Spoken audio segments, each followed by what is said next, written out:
Hey, what's up, folks? It's me, Ledesma, here with Calvin and Jay Jamal with the Nirvana Experience. And we got a lot of stuff to talk about today. So we're going to go on and get into it. What's going on, y'all? Hey. Man, what to do? How y'all doing? How was y'all week? All right. It's the same old. Mad that my monitor went out, but it's a slight mishap. What went out? My monitor. Your monitor? Yeah.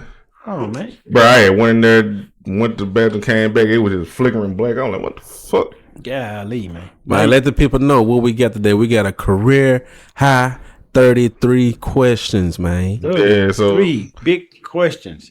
Getting bigger. Yeah, so we're going to go on and get into it. First, we'll talk about a couple of things before we even get into everything. So a couple points we want to talk about before we get into the questions and statements. So right. What you got? First thing we're going to talk about is I don't know if y'all seen the video or not, but it's talking about this black woman in Indiana. She was at a hospital, what's it called? Franciscan Health Hospital in Crown Point, Indiana. Mm-hmm. And while she was in labor, she got kicked out of the hospital. She was sitting in the chair, like she was actually sitting in the chair in labor, about to have the baby, but they said, no, they ain't going to admit her. And she ended up leaving, and she ended up giving birth on the highway 8 minutes later. Her husband delivered the baby. Dang. In the car. Dang. If she was if it was my wife, she wasn't feeling that bad. Even though they didn't admit or take her, I would have stayed in the waiting room or something. That was what I would have did. You gonna stay here? Ain't no sense in going all the way back home just to bring you back. That's the way I would have been thinking. Yeah, but like I said before, some hospitals won't admit you. Like getting a certain sentiments dilated, they gonna be like, it ain't time for you to. That's fine. We'd have had the baby right there in the waiting room then. What? See, been that simple with me. I'm just saying. Baby would have been in the waiting room, waiting on them to come get us up out the floor. We'd have had it right there. Nah. Yeah, but a lot of women be like, about her being black. I've been reading. They were like, what the police is to black men, hospitals is to black women. That's what they be saying, because they were like, black women get mistreated a whole lot in hospitals and stuff like that happening and stuff. Yeah, and a lot of people accuse us of wanting to pull that card and all that, but that is what it is, and shit, that's just a terrible situation, man. It really is. Well, as long as the baby was healthy, because the baby was healthy and everything, they turned around, went back to the hospital, so everything was straight, so everything worked out. Go ahead, who getting sued? I know it's always a suit behind stuff like that. I wouldn't be surprised if she do sue that hospital. Yeah, it's gonna be somebody getting sued. It's gonna be a lawyer. It's a lawyer already talking to him. You better believe that. They see them dollars. All right, let's move along. So on TNT a whole bunch of times I talked about me streaming. I talked about technology stuff. I remember a couple months back, me and Carl was talking about a computer system that's like kind of like a console. Like it wasn't like we were just throwing an ideal around or whatever. But the whole time, Valve, that Steam that's for PC user, was already coming up with an idea that came up with the Steam machine. So the only reason I'm even bringing this up because I talk about tech on TNT, and this we don't know how much it's going to be costing to buy, but Steam's going to come out with the Steam machine, and it's basically a console version of what we got on PC. So why is this a big deal is PlayStation, you have to pay online. Like you got PlayStation Plus, you got Xbox Live Gold and all that type of stuff for Xbox. With Steam got one of the biggest game libraries. They always have Steam sales. So a game that like Mortal Kombat that just came out, the Mortal Kombat collection, that done how much it was? $59.99 on PlayStation everywhere, but Steam will have a sale and it'll be on sale for like $5. Damn. But in order to get Steam, won't that destroy the console business? That's what a lot of people saying, especially if it's priced the right price. So everything that's coming out lately, like if you want to play PS5 Pro, $750. Well, $750. Right. Xbox raised the price up on their stuff, so it went from being the Series S being the cheapest console from $299 plus tax, which is $300 to $350 plus tax. Right. And the PlayStation 5 equivalent, the Xbox Series X, went from $400 to $600. Dang. And they got a handheld console, the Xbox Ally. That's $1,000. Damn. So I just think a lot of these things is just destroying itself. I think it's just collapsing on itself. Everybody trying to outdo everybody. Now, when this come out, I think it's going to destroy the console business, which in turn, this thing that's coming out now, it's just not going to be something that everybody's going to catch on to, and it's just going to kind of wipe all itself out. That's how things get too big, and you get to a point to where you can only go up so high, then there's nowhere else to go with it. Now, if you're a person that like that's all stuck on like tech and the power of something, like trying to get everything at 4K, the Steam machine can play games at 4K, but it's upscaling, so it ain't really native 4K, but you'll still be able to play games at 4K 60 frames per second. So the Steam machine got a custom Zen 4 chip, and it got 6 cores and everything like that. And same thing for the processor. It's a custom RDA 3 chip. Right. So it's not. I'm gonna say this: the PlayStation 5 Pro is more powerful than the Steam machine, but what the Steam machine offers is better than a PlayStation and the Xbox, especially compared to the whole library. And I always tell people, when it come down to PC gaming, man, you really can't beat it, because I got to play this 5 and I don't even play it. It's on top of my closet. Oh yeah. So like, cause the library, like the games on Steam, like right now I can find a game, go online and look for a Steam key for a game on PSN right now at $69.99, but I can find something for like $15 or $5 or $10. See, the reason I say that, because y'all remember, I don't know if y'all remember this. I may be dating myself. I don't know if this was happening when y'all was little or what. Y'all remember Napster? Yeah, that's when Napster came out and was giving the music for free and all that, and it just destroyed people selling CDs and all that. See, this is what I'm talking about. See, this is finna destroy something. If something's coming that's better, it's gonna destroy something else. Yep. See, it nothing gonna in when it come to tech, nothing can coincide with itself. It's either it or you're not. And on top of that, one of the biggest things that's appealing to with Steam is the library, like I said before. It all come down to how much it costs, because don't nobody know how much it costs, because Steam said it come out at the beginning of the year. If it costs $1,000, it ain't worth it. But if they price it anywhere between $500 to $600, it's gonna beat PlayStation and Xbox, because one is cheaper than both of those. But here's the thing: I don't even think if it's not that high to destroy it. Say it came out for $3.99 or $4.99, and they was looking at volume instead of looking at trying to get a certain. You see what I mean? Mm-hmm. If they plan that to say this is gonna be $299, right? And their goal is to get it in the hand of everybody who play games, it'll destroy PlayStation and Xbox. That's how it was with PlayStation. With PlayStation 5, they sell PlayStation 5 at a loss, so more people can buy it.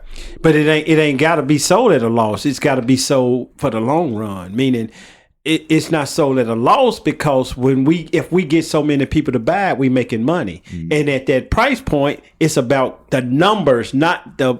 You know what I mean? Yeah. Right. See, I can sell you something that'll cost $100, right? And I can sell 10 of them, but I can sell it for $1 and sell 45 million of them. You see what I'm saying? Yeah. So that's what I'm saying. It's depending on how you look at it. Well, at the end of the day, it all depends on how they price it out, see how it's gonna play out for everything. So let me get this straight. They're gonna have the same games as PlayStation and Xbox, right? Yep. They're gonna have a bigger library though, right? Yeah, Steam have a bigger library, yeah. And the games they're gonna release at the same time as PlayStation and Xbox, they're gonna be at a cheaper price. No, it's gonna be like how it work is. So when a new game come out, let's just say I'm gonna use Mortal Kombat for example, because I'm looking at it. Mortal Kombat come out, it's gonna be on PC consoles. Everything gonna be $69.99. But on PC, you can go to websites and get a key instead of paying $69.99 for it. Somebody will have a key on it, like a company will sell it for like $20, $30. Yeah, but what would be stopping the makers of the game from blocking them from using their game on that platform? Exclusive. What's the word? Exclusivity. Yeah. So Grand Theft Auto going to come out next year, and it's only like if they wanted to, they can only have it for PlayStation, but they're not gonna do that. They'll pay a publisher like, all right, we're gonna have this on this, like Final Fantasy VII remake. Final Fantasy VII remake came out on PlayStation 4, and it was on PlayStation 4 for a whole year. Okay. And then the next year they finally brought it to PC, and this year they finally brought it to Xbox. Gotcha. So it all depends on how their publisher and developer work out a deal or whatever, whatnot. Yeah, but that's gonna play out to what it's gonna be, man. Mm-hmm. But I just look at it trying to find the flaws in it or the positives. I mean, I personally, interesting. Yeah, but I got to throw a curveball in there somewhere. All right, let's go on. So, moving on. Next thing I want to touch on was that situation that happened in Chicago with them when them kids jumped that woman. Yeah. She was picking up her kids from school, and them kids jumped her and her kids coming home from school in Chicago. Outside of Orville T. Bright Elementary School as parents rallied around Prashanda Hatter and her 9-year-old son. I can't sleep because I wake up in the middle of the night with that vision in my head of my son calling my name to help him, and I couldn't do nothing for him.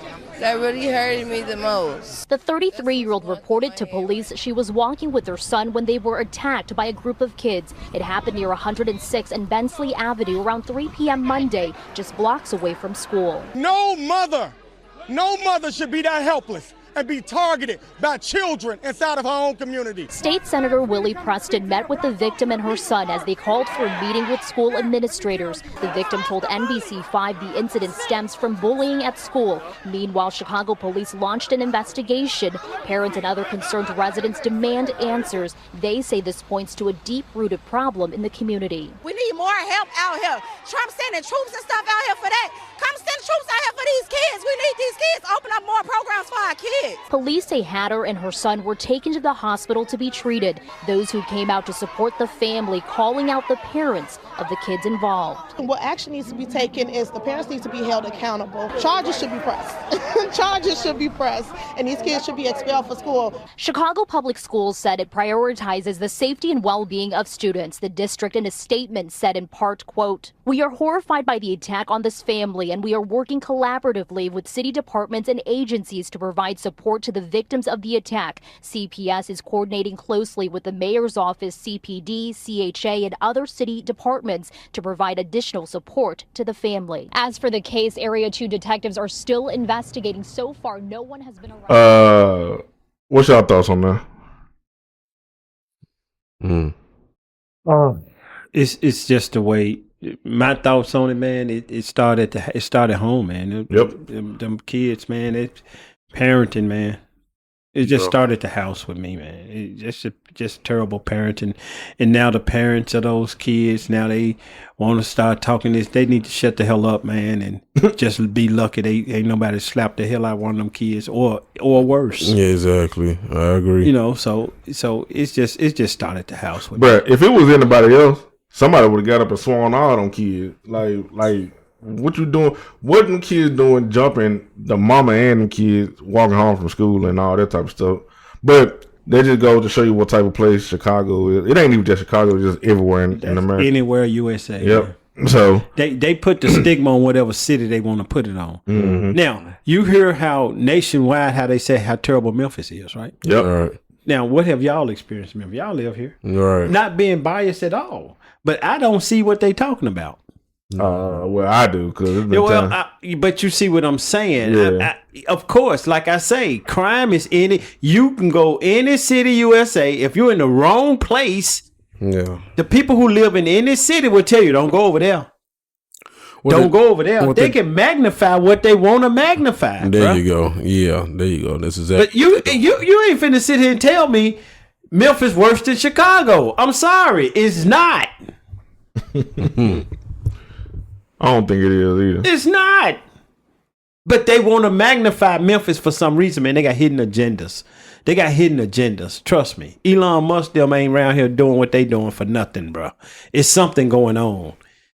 That's all it is. It's something going on. And they have to make Memphis seem so terrible. So if something happened, then everybody, oh, that's Memphis anyway. It's terrible. They got hidden agendas. They do it all the time. Memphis is not worse than Chicago. I don't care what they say. Who cloned Tyrone?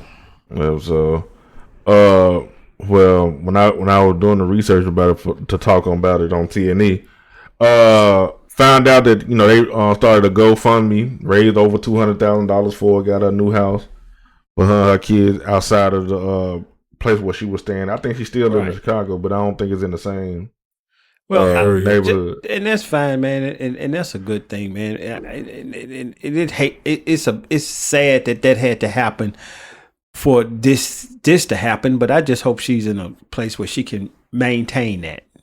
Yeah, because somebody can gift you a house, but if you can't maintain it, right? You can give me a Ferrari, and that's fine.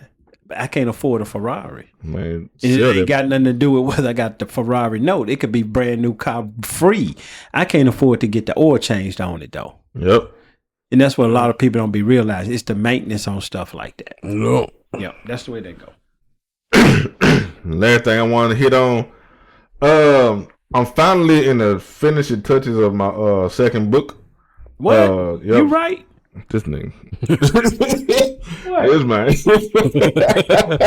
Hey man, you let your head down right there, man. The light caught one of them waves, man. Yeah. Hey man, I thought I was in the Bahamas. Yeah, man. All right, man. Don't get this nigga the big head, bro. God dang.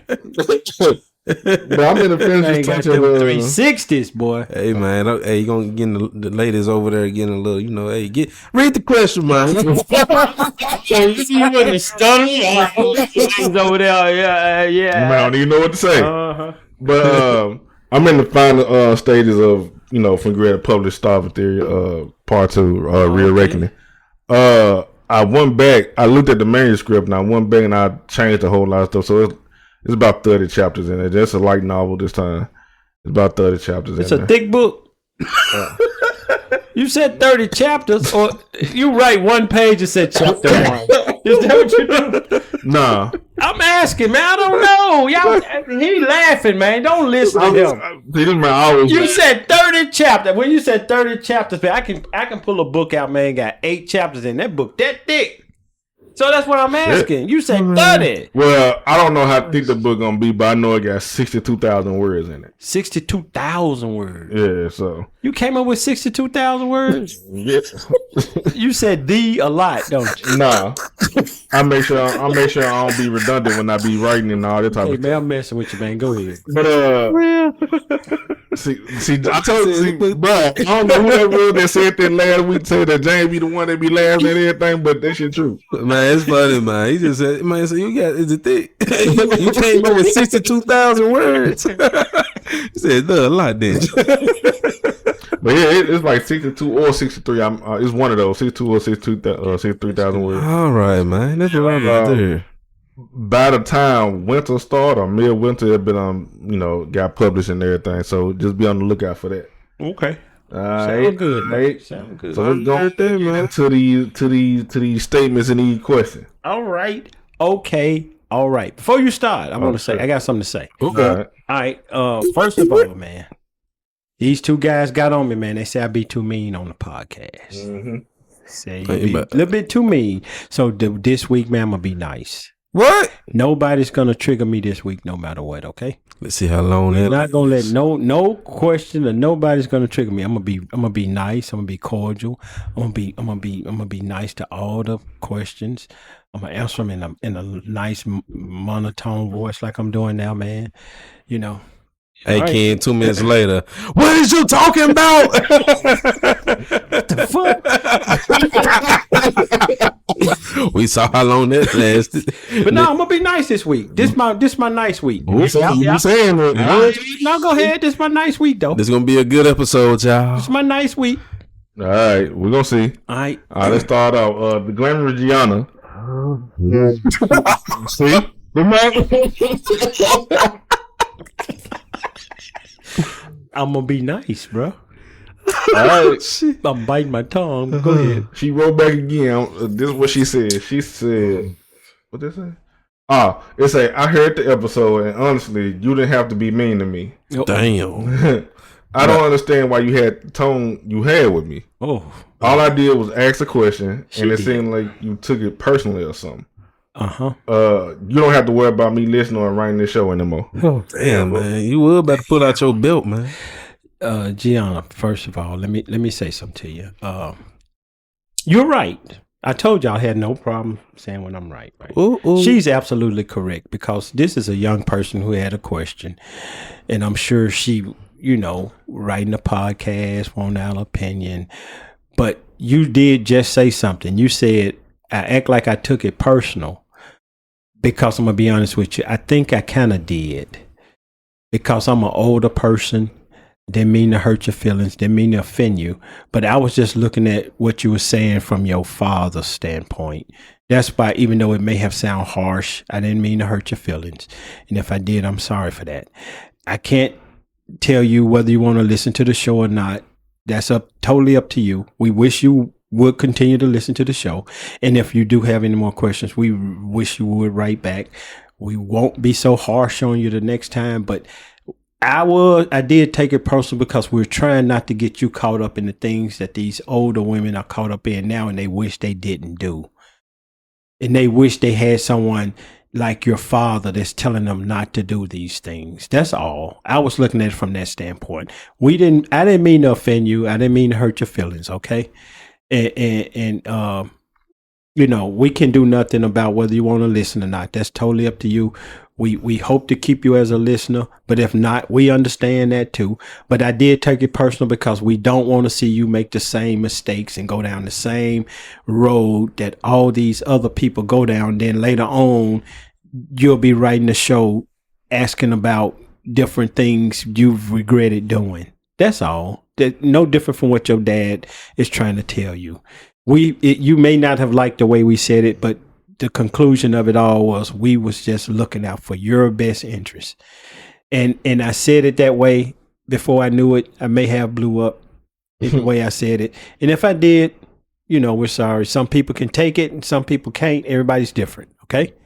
And that's the answer I got for you. Okay. We hope to hear back from you though. We didn't mean nothing by it, but the answer's going to be the same. Just listen to your father. Okay. Man, okay. Let's see if we can keep this gentle streak up. Yeah, let's see. See how nice that was? I can be nice. First question don't count. All right, so next question come from Janice the Fairy. Okay. That's from Arkansas. Benton, Arkansas. Yeah, yep. Okay. All right. I remember her. She wrote in last week. She said, I hear what you said, but it's hard to stop making the money I make. Okay. How am I supposed to maintain my living expenses? All right. I know you mean well, but I think this is something that I have to figure out and deal with slowly and in due time. Okay. You don't know what it's like to be in my situation, especially since you're a man, but thank you though. See, Gianna, see how I think I was harder on her, wasn't I? Yeah. You see how she took it? She took it, because she's an older, more mature person. So that's why I said I understand what Gianna was saying. And the advice I have for, what's her name? Janice. Yeah, yep. Janice. We know you're in a tough situation also, right? And here's the thing. If you're really seriously trying to come out of that situation, let me give you this advice, okay? Why don't you go ahead and get a plan in place to transition out? Meaning, as you're transitioning out of that, go ahead and find you a job. Be doing something else also. And as you get better and more comfortable at the job, working a regular job, then slowly stop doing that thing. And then let that thing fade out and let your job be your main thing. See, because it's about us wanting to see you do better and help you. We don't want to open up newspaper one day and read about something bad happening to you because of the lifestyle and the things you're doing. We're not here to bash or hurt anybody. We're trying to help. So the point I'm making is transition out of that into a regular job. Then as you transition out, also be adjusting your lifestyle because the monies are going to be different. There's no retirement plan for what you're doing. You need to understand that. There's no check you're going to get every month because of what you used to do. You got to transition out of that thing and get better, okay? And we hope that we hope to hear from you soon too. And if you got any other questions, just ask. Yep. See that? 2 in a row. Okay. It's still early. We got 30. He said it's still early. We got 30. Yeah. Go ahead, bro. Next question comes from Kate and Kate. See, it's finna be 3 in a row. I already know. Go ahead. All right, look, Catherine. She said, "I went to that page you said go to, and it sure is missing." Matthew 18:11. It's not in the New International Version. In the NIV. That's correct. Go ahead. So I decided not to read from that book anymore because any book that takes away from the Bible, I don't think is right by him. It's not. Hey. I just continue to try to learn from the King James Version. I don't want to get misled. Thank you, Calvin. No, ain't no problem. But it's things like that, and it's funny how people always want to attack us in this podcast about we don't know what we talking about and we ain't shit. See, I didn't even say it. I've spelt it. We ain't even shit.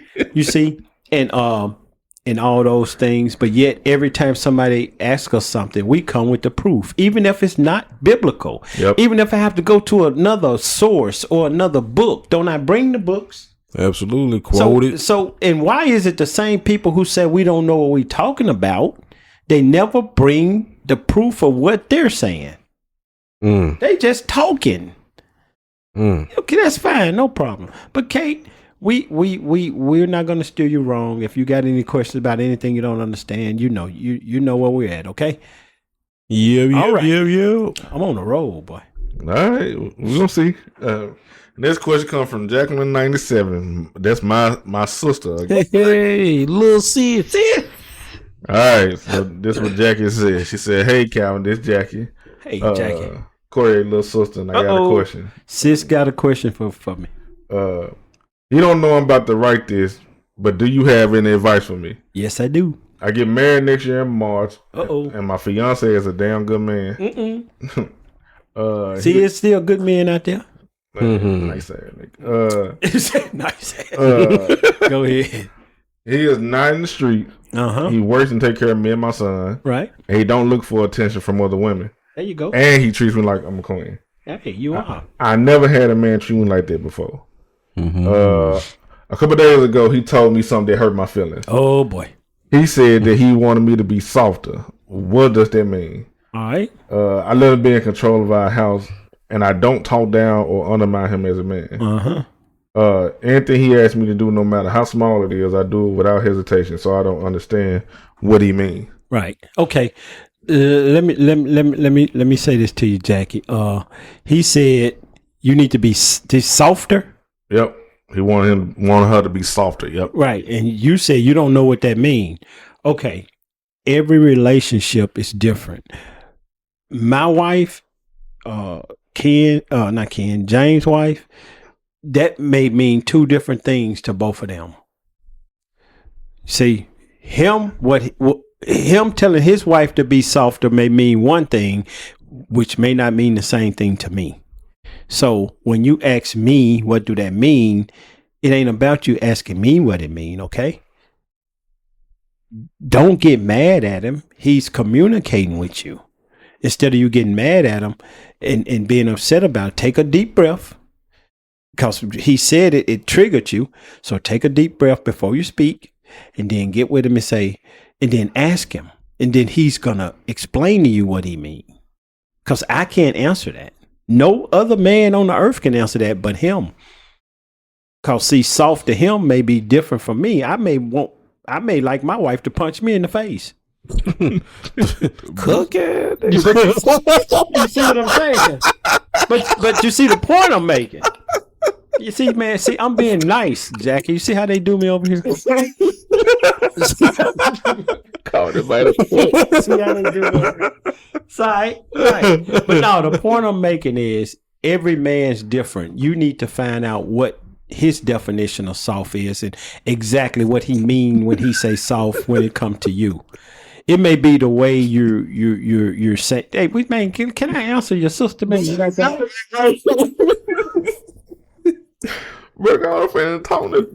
man. But the point I'm making, Jack, is you gotta get that answer from him to be in all honesty. If it's some he's telling you need to be softer about, then that's between you and him, and you can only get that answer from him, to be honest with you, okay? But don't get mad about it. He's communicating with you how he feel about certain things, okay? And if it's something you don't like that he do, instead of you getting mad about him doing it, just tell him what he's doing wrong so he can give him a chance to correct it. See? That's all. Wise advice from a wise man that's been married for a long time.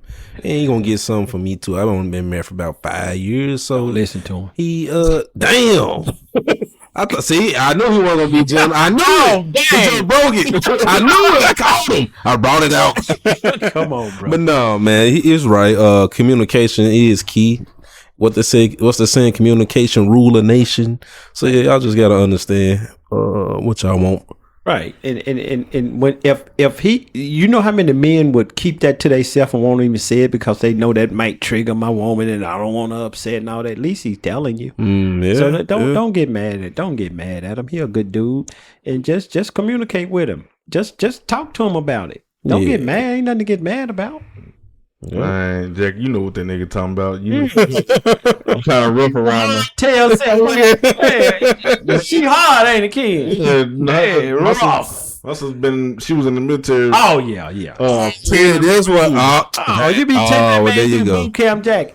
I forgot that it make all the sense now.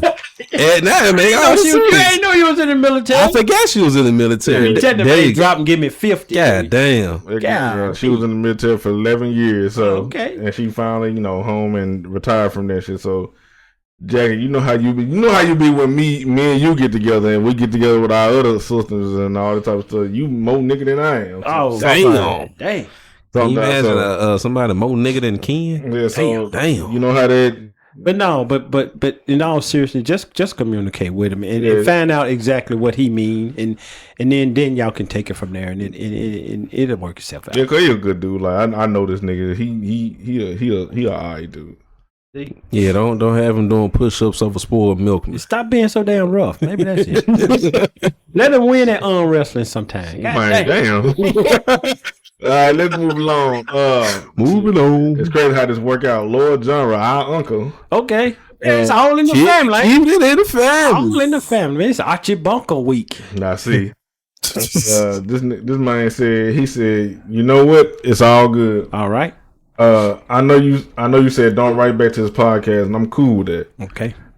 Just don't say I ain't warning you, Corey, when it's time to meet your maker. Sometimes you just can't help people. Damn, bro, why you have to say my nigga? You know what's so funny before you even get into it? Niggas just gotta have the last word. Man, niggas always just gotta have the last word. What you got on that, Elder? No, what I was gonna say was, man, when I said you ain't gotta write the show no more, I wasn't meaning literally. See, people need to understand how I talk, man. When I'm in one of them rough moods, man, when I say you ain't gotta write the show, I was talking about that Kemet and that Egyptology stuff. Mm-hmm. If that's what you're gonna write about, then you ain't gotta write the show no more, because no matter what I say, you're not hearing it, and then what you saying about that Egyptology stuff don't make sense. So what's the point of us going back and forth about that? That's what I'm making. We ain't got a problem with you writing the show, man. If you got a legitimate question, like we tell everybody, we will answer your question if you ask us a question. Okay. This nigga.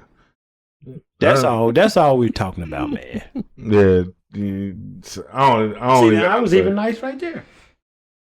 I almost said something, but you know what? I'm gonna keep it to myself. I'm straight. I'm straight. Cause he's still my uncle at the end of the day. Right. Yeah. So like this nigga. So let's just move along. Let's just move along. All right. So introducing me to a Latina. Hey. Introduce me to a Latina. You show? Man, that's what I be saying. But hey. He wrote last week. This dude with them riddles. All right, so the Riddler. The Riddler is back. The Riddler is back. Riddle me this. Let's see if you got a harder one. Let's see what he said. Let me see that ink pen, bro. Go ahead. He said, Calvin, I noticed that you clever. I got one for you this week. You're like, check this out. All right. You got 3 closed boxes. 3 closed boxes. One box contains only gold coins. Right. Mm-hmm. One contains only silver coins. Mm-hmm. Yeah. And one contains both gold and silver coins. Okay, gotcha. Each box is labeled gold, silver, and gold and silver. Gotcha. Mm-hmm. But every label is wrong. Mm-hmm. You may open only one box and remove exactly one coin and look at it. Yep. From this single coin, how can you determine which box contains only gold? Which box contains only silver? Yep. And which contain both? Gotcha. Now let's see if you can answer this one easily. That was easier than the one last week, bro. See, check this out. You said one contain gold, one contain silver, one contain gold and silver, right? Yep. I can only reach in and grab a coin out of one box, right? And you said all the labels wrong. So this is what you got to do. You got to reach in the box that say gold and silver. Right. Why? Hey. Because when you reach in that box, whatever coin you pull out, that's what it is. It ain't the mixed box. Because the labels are wrong. Yep. So when I pull out the gold coin out of that one, right? Okay. That's the gold. So I take the G off the box that say G, put it right there. Right? Okay, yeah. Then I take the one that say silver. And put it on the box that said had the G on it.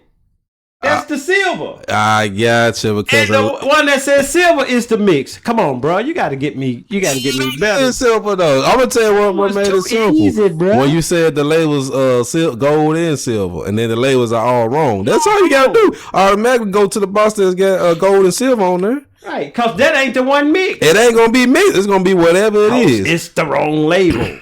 Damn. So when I pull whatever coin I pull out of that one, that's what's in there. Yeah, that was easier than last week, man. I got one for you. Okay. Oh, damn. Nobody answered. I'm just gonna put it out there. Uno reverse card. You ready? Y'all ready? Oh, you ready? I said, okay, this the one I got for you. What's his name? Introduce me to a Latina. Yep. Ready?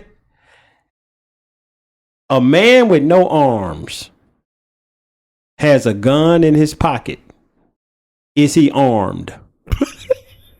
See. These niggas some geniuses and shit. All right, we'll hear from you next time. Let's next question. I know you gonna sit there and say you right back that week. They go Jane laughing again. Next question, bro. All right, next question come from We Are Sinners. Shit. He said, in no particular order, list your top 5 favorite entertainers. They can be athletes, singers, rappers, or whatever. Okay, I'm gonna do this first. This is gonna be quick. All right. First, Tiger Woods. Why? Because I'm a sports guy. I love sports. I knew nothing about golf. Didn't even know how I scored. I just knew certain golfers' names. That was it. But when Tiger Woods started playing golf, that man had me watching golf. That's how great he was. Okay, I got you. Cool. Nolan Ryan. Ryan. Pitcher for the Texas Rangers. Right? Okay, yeah. This man here got over 5,700 strikeouts. Damn. That record will never be broke. He got 7 no-hitters. That'll never be broke. Why? Because the closest person to him got 4,000 strikeouts. And the person who got 4,000 strikeouts is Steve Carlton, and he ain't pitched since 1988. That record will never be broke because pitchers today only pitch about 5 or 6 innings and they coming out the game. Damn. So that'll be impossible to break. Samuel L. Jackson, I just like his movies because he in everything and he's such a diverse actor to me. English. Right. K-Dot. K-Dot. Reason I say K-Dot is because I'm an older guy. He ain't rapping about a bunch of foolishness. And when you listen to some of his older stuff, when he rapped about drugs and all that stuff, he was still better than the guys rapping back then too. Nobody just didn't know who he was. And Clint Eastwood, because I like his old westerns. Okay, man. Okay. I went a little different route, and this ain't no order. Bernie Mac, man, that's one of my favorite comedians of all time, man. All right. Grew up watching that, man. Pops put me on to him. WWE as a product, that's one of my favorite entertainers. All right. Call of Duty Warzone. I can play that at night. Probably do. Man. X, formerly known as Twitter, because man, Twitter is entertaining, man. I swear. You be scrolling you look up, you be like, damn, 20 minutes passed by.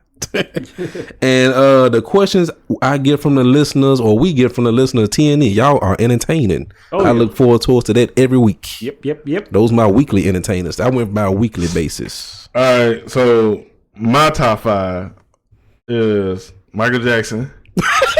Damn. Michael Jackson. The Jacksons. Oh. Hey. Janet, LaDonia, Tito, Dylan, Ricky, Marvin, and Mike. Because I spit hot fire.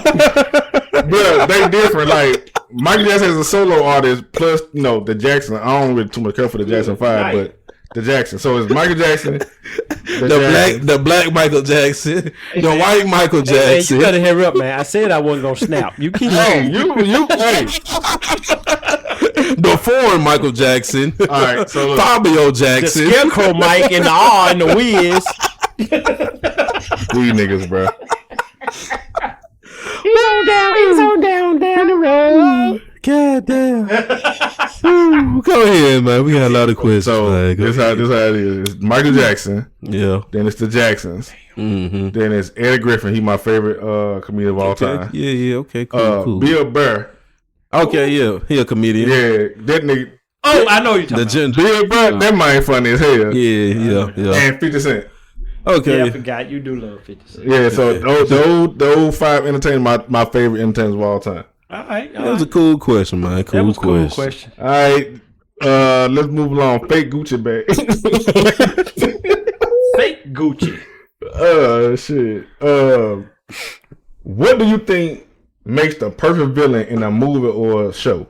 I'm talking about a character that's so evil that when you see the character in other projects, you instantly think of the villain that they played.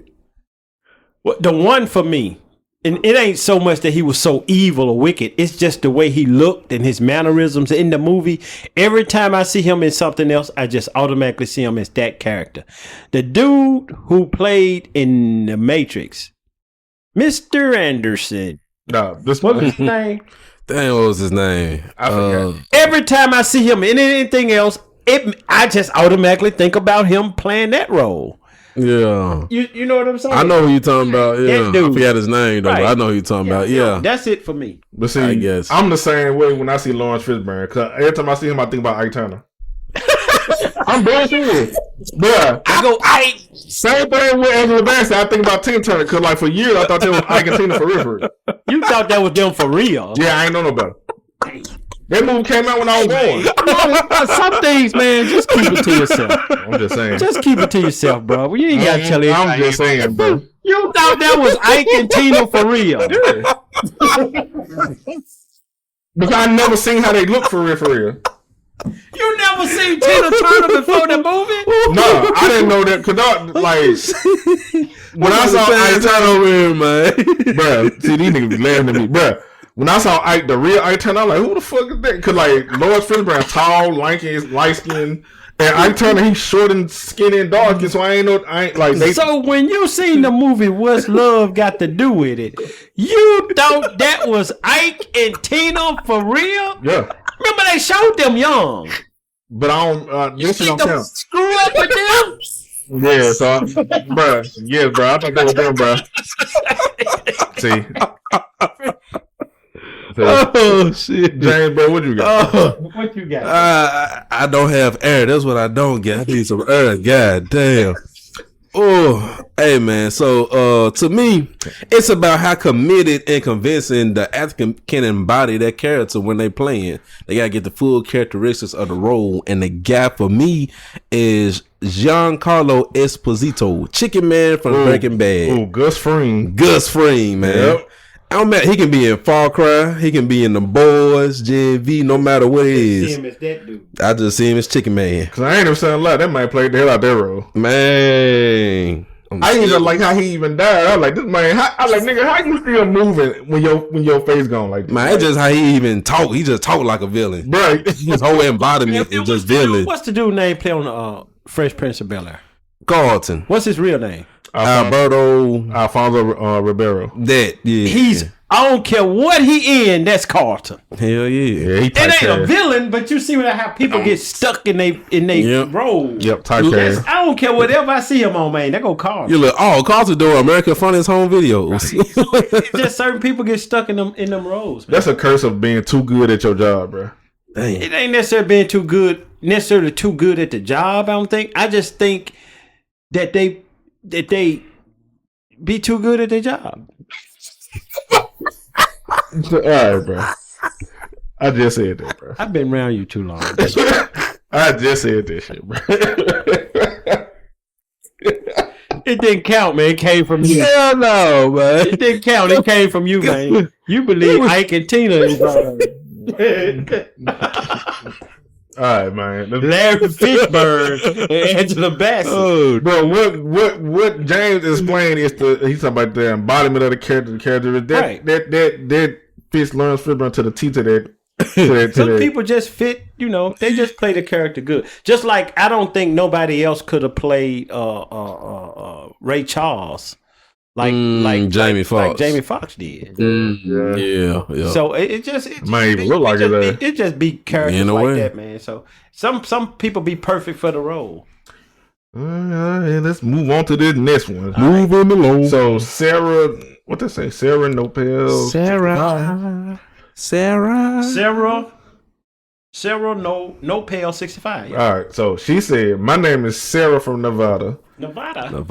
And I'm a school teacher, and I just wanted to hear your perspective." Oh, okay. Mrs. Nopel. Or is it Nopel? Yeah, on kids have a short attention span due to technology. Mm-hmm. And what do you think young parents can do to rectify that situation?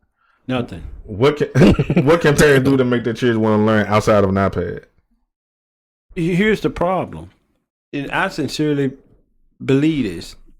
Everybody always want to point at the kids. The problem, it starts at home. The problem is the parents. Mm-hmm. See, it's easy to blame the kids. Yeah. It's easy to say the kids. It's the parents.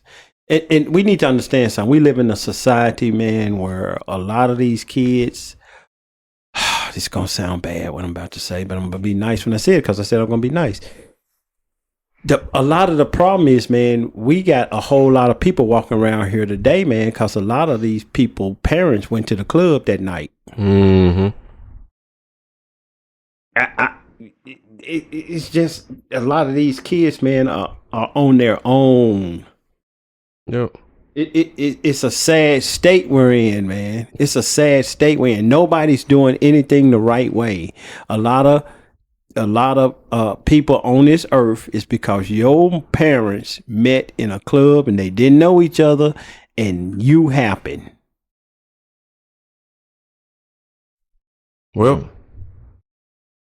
and when it come to educating them, teaching them something, showing them something, a lot of these parents just don't care. It ain't got nothing to do with no iPad. I'm gonna tell you what I noticed. When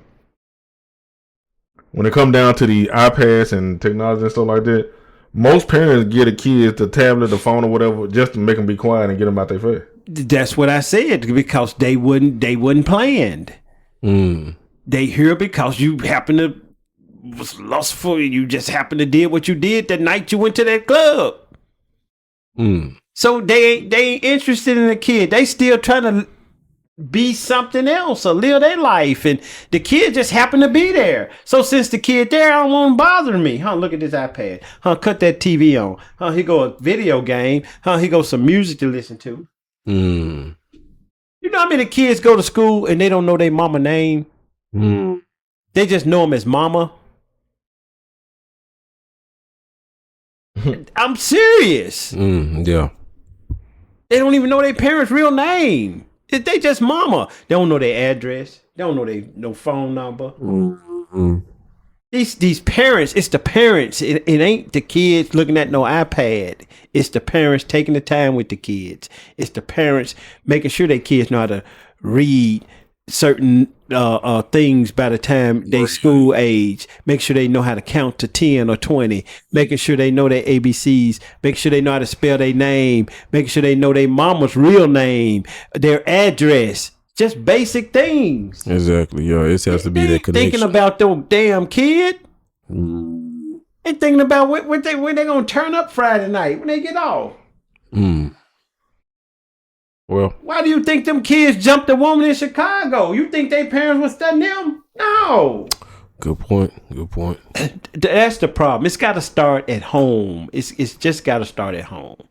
Technology gonna be technology. That's gonna be what it be. Yeah, because that's what my point was going to be to Mrs. Noble, that the iPads, they going to be here. But I think to the parents, to add on both of y'all points, when it comes to the iPads and stuff like that, the parents, they need to use that as a teaching tool. You don't just have to use it as for brain rot. You can use that to learn to count, to do ABCs. You can add, that can be added as a teaching tool. It don't have to just be paperback books. That's what you think when me and Corey, when we was growing up, what we had Leapfrog. That was basically tablets. It's just teaching tools, and the parents need to use those as teaching tools, because that's what I do with my kids. Right. I use it as teaching tools. Use it as a way to make them interested in learning by doing the things they like on the thing. Yeah, like you got learning games. You got to use that to your advantage. Yeah, you got games they can learn from. So it's and a lot of them will be learning without even knowing they learning anything. Then you turn around and ask them about something, and they'll be like, "Yeah, I seen that. That's so and so. He was the third president." You just gotta use the things you have to your advantage. Exactly. But these a lot of the parents, they're gonna be what they're gonna be. Yeah. Because that generation waxing worse and worse. Yeah. But you got the bunch in there who do want to teach their kids and want to use those tools to teach their kids. So it's you're gonna have a lot of bad apples in the bunch. So and what I said, that's it's more good side than bad on what I said. I just said that according to some of the things I see. Cause see, it's easy for them to flood our communities and our areas with all the negative. Right. See, so it's easy for me to see those things outside of the 80% of the kids that's not like that. Exactly. So that wasn't based on any numbers or anything. It was just based on just a synopsis that ran through my brain right quick. That's all it was. But yeah, you got to learn to use those things to your advantage. But the parents still got to be interested in the kid learning anything. Exactly, because it started at home. The parents, the first teacher. The parents are the teachers. The parents, the first teachers. Yeah, a kid shouldn't go to school learning how to count to 10. Right. Don't know how to count to 10. They should learn that at home. Don't know their ABCs. Right. You know, it's just certain things that they should automatically walk into school already knowing. Exactly. This is the way of this world we live in. And then we want to discipline a kid when things like what happened in Chicago happened. Now we want to discipline them. See, when we were studying them before they happened. Too late. See, so that's the problem. All right, Mrs. Snowpool. That's I hope they answered your question. Let's move along. Next question comes from Feminism Can't Lose. Oh. All right, first, I hear all men on this podcast. There we go. So I want to ask a simple question. Damn. Yeah, all right. Are fathers better parents than mothers? I'm not gonna make it. Don't be biased because you're a man. Nigga say he ain't gonna make it. Don't be biased because you're a man. Be open minded. Damn, why you so aggressive? Okay. I'm still on the. I'm gonna be nice. Here's the thing. First of all, it has nothing to do with us being a man. The facts is the facts. You the one making this about men, women. The facts is the facts. And why you so aggressive? 2-parent households is the only way to go. It was never meant for a man to raise a kid by himself or a woman to raise a kid by themselves. It was meant for both parents to raise the kid. It's a balance. There you go. It's a balance. The highest percentage is going to be both parents, right? Yep. That's going to be the highest percentage. When it comes to the single parent household, right? It's about 25. No, I you know what? He got the stats. Didn't I send you something? Read Hey, I got some stats for you, Miss Aggressive. So I got stats for 2-parent households versus mom only versus dad only. So living arrangements for children in the United States. 2-parent household, 71%. Single parent household, 25%. Mom only, 21.5%. Dad only, 4.6%. The percentage of children in 2-parent households has been stable since 2007. The number of children living with single fathers has been growing, increasing from 1.1% in 1970 to 4.2% in 2023. And that number's so small on the dad percentage because the mom get a check if she had a kid and she used that and the system let them do that.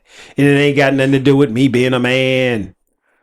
And why are you so aggressive? Yeah, all that shit's systemic. So yeah, we can go on, man. Yeah. So we can go on to the next question. Next question comes from somebody named A True Ravenclaw. Uh-oh. I like that name because for anybody that listen to this show that watch Harry Potter, they know Ravenclaw house is the best house to be in because them the smartest wizards and stuff like that. So I like that name. And I always was Ravenclaw fan anyway. Even in the Hogwarts Legacy game that came out last year. You know what's crazy? Maria want me to get into Harry Potter so bad. I'd be like, no. Explain or something like that. That shit fire. I read all them books when I was growing up. Yeah. Okay. What we got? A True Ravenclaw. This person Ravenclaw said, "What is a good man with morals and a good head on his shoulders, according to God?" Good question. Good question. God. Let me get. I got 3 right quick. Give me 1 Kings 2, 1 down to 3. Read that for me right quick. Now we're just gonna give you this answer according to what the Bible say, okay? But to answer your question before we read into that, it's just got to be a man who's true to himself, understand who he is, a man who try to do the right thing because it's the right thing to do, someone who's trying to live the right way because it's the right thing to do, and someone who's going to treat you the way they're supposed to be treating you, and not according to this world, but according to doing it because it's the right thing to do. Now let's see what the scriptures say. 1 Kings chapter 2 verse 1. Right. Now the days of David drew nigh that he should die. Right. And he charged Solomon his son, saying, I go the way of all the earth. Yep. Be thou strong therefore, and show thyself a man, and keep the charge of the Lord thy God, to walk in his ways, to keep his statutes and his commandments and his judgments and his testimonies, as it is written in the law of Moses. Right. That's a man who's strong, believe in God and keep the law. Okay. Let me give you 2 more right quick. Give me 1 Maccabees in the Apocrypha, chapter 2, verse 61. 61 down to 64. So we are answering according to you said, according to the Bible. All right. This is the book of 1 Maccabees chapter 2 and verse 61. Yeah. And thus consider ye throughout all ages that none that put their trust in him shall be overcome. Right. Fear not then the words of a sinful man. See, you can't fear the words of a sinful man. Read. For his glory shall be dung and worms. Right. It's gonna be crap. Go ahead. Today he shall be lifted up, and tomorrow he shall not be found. Right. You don't want that, man. Go ahead. Because he is returned into his dust, and his thought is come to nothing. Because he didn't follow any law, statutes, and commandments. Wherefore, ye my sons, be valiant, and show yourself men in the behalf of the law. Right. For by it shall ye obtain glory. Do you see that? Yeah. Give me 1 more. Give me 1 Samuel 10 and 12. That's going to conclude your question. This is the book of 1 Samuel chapter 10 and verse 12. And one of the same place answered and said, but who is their father? Therefore it became a proverb. Is Saul also among the prophets? And when he had made an end of prophesying, he came to the high place. Mm-hmm. And Saul's uncle said unto him and to his servant, Whither went ye? And he said, To seek the asses. And when we saw that they were nowhere, we came to Samuel. And Saul's uncle said, Tell me, I pray thee, what Samuel said unto you. And Saul said unto his uncle, He told us plainly that the asses were found. But of the matter of the kingdom whereof Samuel spake, he told him not. And Samuel called the people together unto the Lord to Mizpeh, and said unto the children of Israel, Thus said the Lord God of Israel, I brought up Israel out of Egypt, and delivered you out of the hand of the Egyptians, and out of the hand of all kingdoms, and of them that oppressed you. And ye have this day rejected your God. Go back to 12. And one of the same place answered and said, But who is their father? Therefore it became a proverb. Is Saul also among the prophets? You said 1 Samuel 10 and 12, right? Yeah, y'all know how I do, man. Have a brain fart. Scrap that. No, I did. I really did, man. I promise y'all, it was another book I pulled, and that's just the wrong one. I'm sure going on. Right. I was like, what is he reading? I done that. Y'all done heard me do that a few times, man. I'm flowing over old. I just wanted those two, man. 1 Kings and 1 Maccabees. Hey, cut that out. but y'all understand, man. It be like that sometimes. But no, it's got to be a man of integrity, a man who's following the laws, statutes, and commandments of God. Okay. Yep. All right, true Ravenclaw. Next question comes from a very happy Maji. A very happy Maji. Hey, little sis. She said, Hey, Calvin, Jay, and Kenny. How have you guys been? I've been all right. Yeah, we've been good. I'm being nice. Goodbye. She said, Calvin got a question that I need answered. Okay. I read Exodus about Moses leading his people from Pharaoh, and I read all of Numbers. Mm-hmm. What I don't understand is how God didn't let Moses enter the promised land after walking with Israel in the wilderness all that time. Yep. Not only did he deal with them complaining, yep, people started down them saying that they should have stayed in Egypt. Mm-hmm. God even said that the people that were complaining from 24 years old and older would not enter the land and that they should die in the wilderness. But Moses stayed alive through all of that. Yep. Was God punishing Moses by not letting him enter the promised land? He was punishing Moses because Moses disobeyed. Let me show you what I'm talking about. Numbers 20, started verse 2. This is the book of Numbers, chapter 20 and verse 2. Yeah, read that. And there was no water for the congregation. Right. And they gathered themselves together against Moses and against Aaron. Yep. And the people chode with Moses and spake, saying, Would God that we had died when our brethren died before the Lord? Yep. And why have you brought up the congregation of the Lord into this wilderness, that we and our cattle should die there? Right. And wherefore have you made us to come up out of Egypt to bring us into this evil place? It is no place of seed or figs or vines or pomegranates, neither is there any water to drink. Just like we would do today, man. We complain about everything no matter what. Go ahead. And Moses and Aaron went from the presence of the assembly unto the door of the tabernacle of the congregation. Right. They went to talk to God about it. And they fell upon their faces, and the glory of the Lord appeared unto them. Yeah.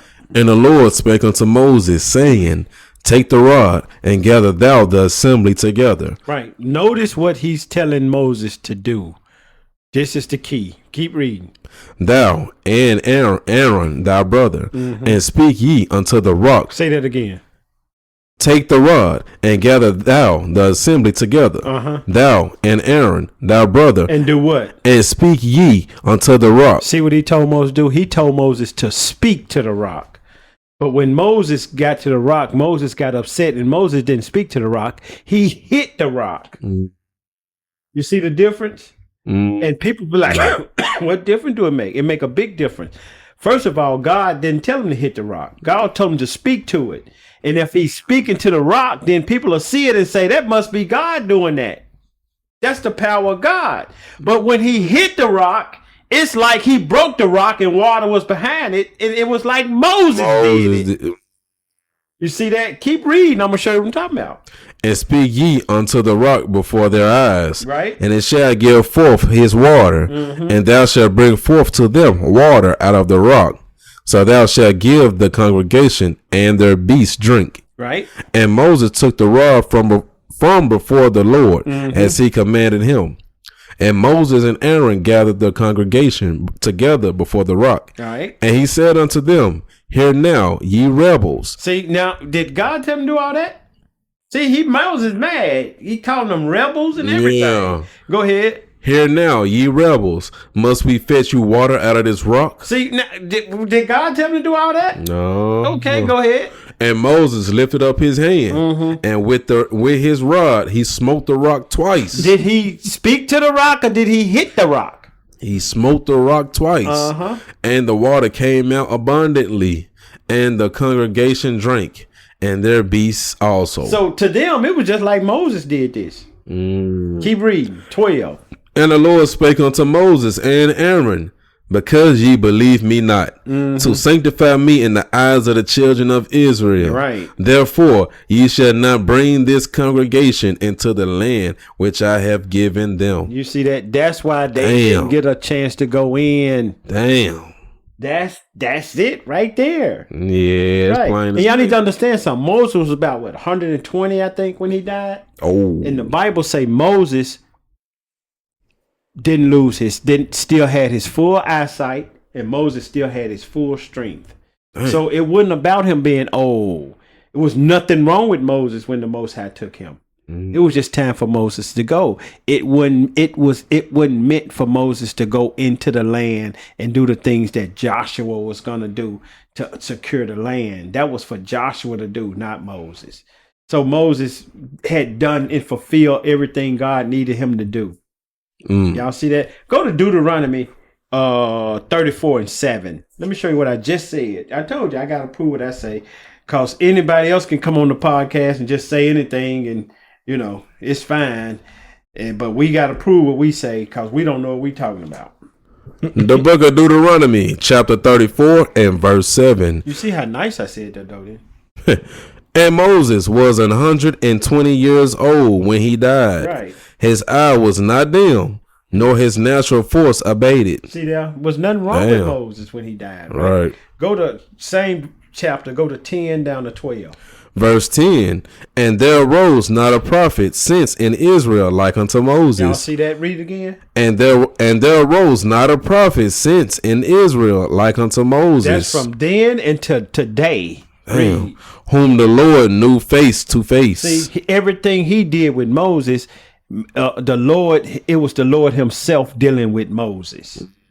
You see that? That's what he mean face to face. It wasn't literally him talking to Moses. He used angels, a burning bush, different things like that. But it was God himself talking through those things. Right. Because no man could stand before God and live. Right. See that? Yep. That's what that is. But it was because they disobeyed. He wanted him to speak to the rock. He smote the rock. He told him what to say. He went talking about, you rebellious ass niggas. And he didn't say it like that, but with a bunch of black folks, he probably did say it. Yeah, like say it in his language, whatever it was in that time.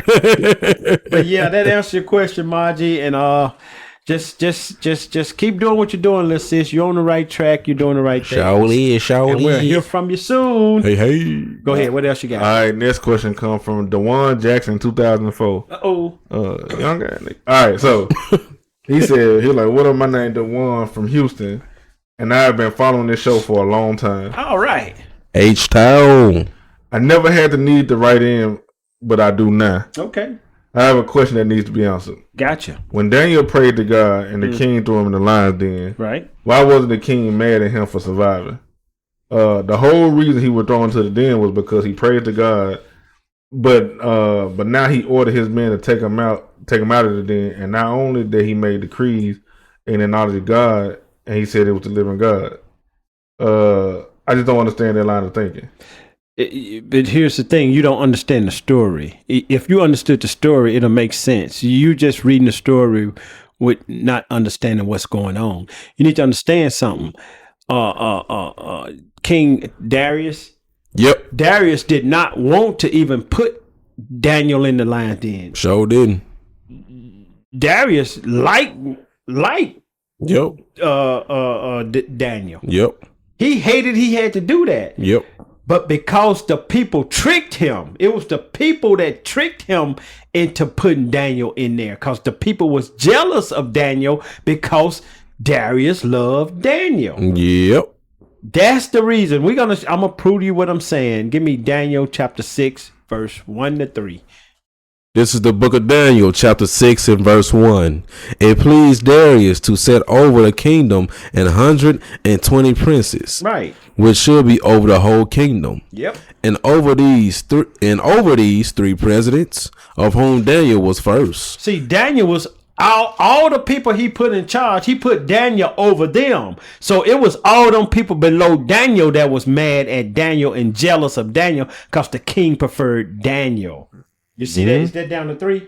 I'm seeing in verse 2. Go ahead. That the princes might give accounts unto them. Yep. And the king should have no damage. Right. Then this Daniel was preferred above the presidents and princes, Right. because an excellent spirit was in him. And Darius understood and knew that. And the king thought to set him over the whole realm. And that's what they knew he was gonna do. So they had to they tried to figure out how to get rid of Daniel, right? So what they did, this what all them presidents did. They got together. I'm explaining for time's sake. If you keep reading, you're gonna read where they got together. And they got together and made a decree that if anybody get caught worshiping any other god or anything like that, they'll get thrown in the lion's den. Yep. Right? Yep. And they made this decree, and then they had the king sign it. Yep. So when the king signed it, he didn't think nothing about it. Right. He didn't know they was plotting against Daniel. Mm-hmm. See? So then that's why they knew Daniel prayed 3 times a day. Yep. Toward the east. Yep. See? And then they went and seen Daniel praying, and they went and told. So let's jump down to verse 4. Go to verse 4. Start at 4. 6 and 4. Daniel chapter 6 and verse 4. Right. Then the presidents and princes sought to find occasion against Daniel, like I just explained, concerning the kingdom. Right. But they could find none occasion nor fault. Right, because just like Darius said, he liked his spirit. He had a good spirit because Daniel was following God. Read. For as much as he was faithful, neither was there any error or fault found in him. Keep reading. Then said these men, we shall not find any occasion against this Daniel, except we find it against him concerning the law of his God. There you go. Read. Then these presidents and princes assembled together to the king, and said thus unto him, King Darius, live forever. And to go back to verse 5, those are the same things that people do today to try to keep us from our God. Yep. By finding an occasion for us to do things against the law. There you go. Keep reading. 7. All the presidents of the kingdom, the governors and the princes, the counselors and the captains, have consulted together to establish a royal statute. Just like I explained earlier, they got together and made this thing to try to catch Daniel up against the king. And to make a firm decree that whosoever shall ask a petition of any god or man for 30 days, save of thee, O king, he shall be cast into the den of lions. And then when you keep reading down, it's going to explain how they seen Daniel praying. Right. And then they went and told it. And then the king didn't want to do it. Didn't. He didn't even want to do it. Right. But he had to, because if he didn't, then he would have been seen as not the king. Exactly. He don't follow his own decrees that he signed. Go to verse 14. Verse 14. Then the king, when he heard these words, because they came and told on Daniel, read, was sore displeased. He hated that they was doing this because he loved Daniel. With himself, because he signed that doggone decree that they set up falsely. Read. And set his heart on Daniel to deliver him. And he labored till the going down of the sun to deliver him. He didn't want to do it. That's why he was having such a problem with it. Yeah. Keep reading. Then these men assembled unto the king and said unto the king, Know, O king, that the law of the Medes and Persians is that no decree nor statute which the king established may be changed. Right. So he had to throw him in the lion's den. Yep. Right? And he was up all night vexed over trying to this thing. avoid Couldn't it. sleep or nothing. While Daniel was in the lion den. He had to do it. All right. Jump down to verse 21. Then said Daniel unto the king, O king, live forever. This is after the lions didn't eat Daniel, and then the king came to see was Daniel okay. Read. My God have sent his angel and have shut the lions' mouths, that they have not hurt me. For as much as before him innocence was found in me, and also before thee, O king, have I done no hurt. 23. Then was the king exceeding glad for him. See that? He loved Daniel. Go ahead. And commanded that they should take Daniel up out of the den. So Daniel was taken up out of the den, and no manner of hurt was found upon him, because he believed in his God. Now verse 24. And the king commanded, and they brought those men which has accused Daniel. See, he found out everything they did. Underhanded, undermined the king to try to kill Daniel. And look what the king did to them. And they cast them into the den of lions, them, their children, and their wives. Yep. And the lions had the mastery of them, and break all their bones in pieces, or ever they came at the bottom of the den. See, the reason why you're not understanding that particular passage is because you're not understanding that the King Darius didn't hate us as a people. Right. See, wasn't it Darius that let us go? Let the northern kingdom go? Yep. Right. Yep. See? And that's how they end up over here. Yep. So no, the point of it is that King Darius never hated us. It was just he was following his kingship. See? We weren't in control of anything. They were. But he didn't treat us harshly. He put Daniel over presidents and governors and made him king over his whole kingdom. Yep. See, it was love for us. Yep. See, so it is people like that out there. Understand that thing, man. Yep. Darius loved us. You were just hearing the story wrong. You was hearing the story thinking Darius didn't like us. No, Darius loved Daniel. Yep. That's where you're getting the misinterpretation from. Yes, sir. Gave you a good breakdown. Dropping gems. I hope that answers your question, Lil Dewan. Yep. All right, next question comes from Rockstar James. My cousin. What a Rockstar? It said, Ken, I saw one of your old streams on Twitch, and I noticed you haven't streamed in a while. How come? Also, any advice on what I have to do to also, any advice on what I have to do to start streaming setup or whatever. Hey, Rockstar James said he need them shits, man. I see. I have a PC and a PS5. My PC isn't the best, and I can only play certain games. That's why I just play old games on my PC and new games on PS5.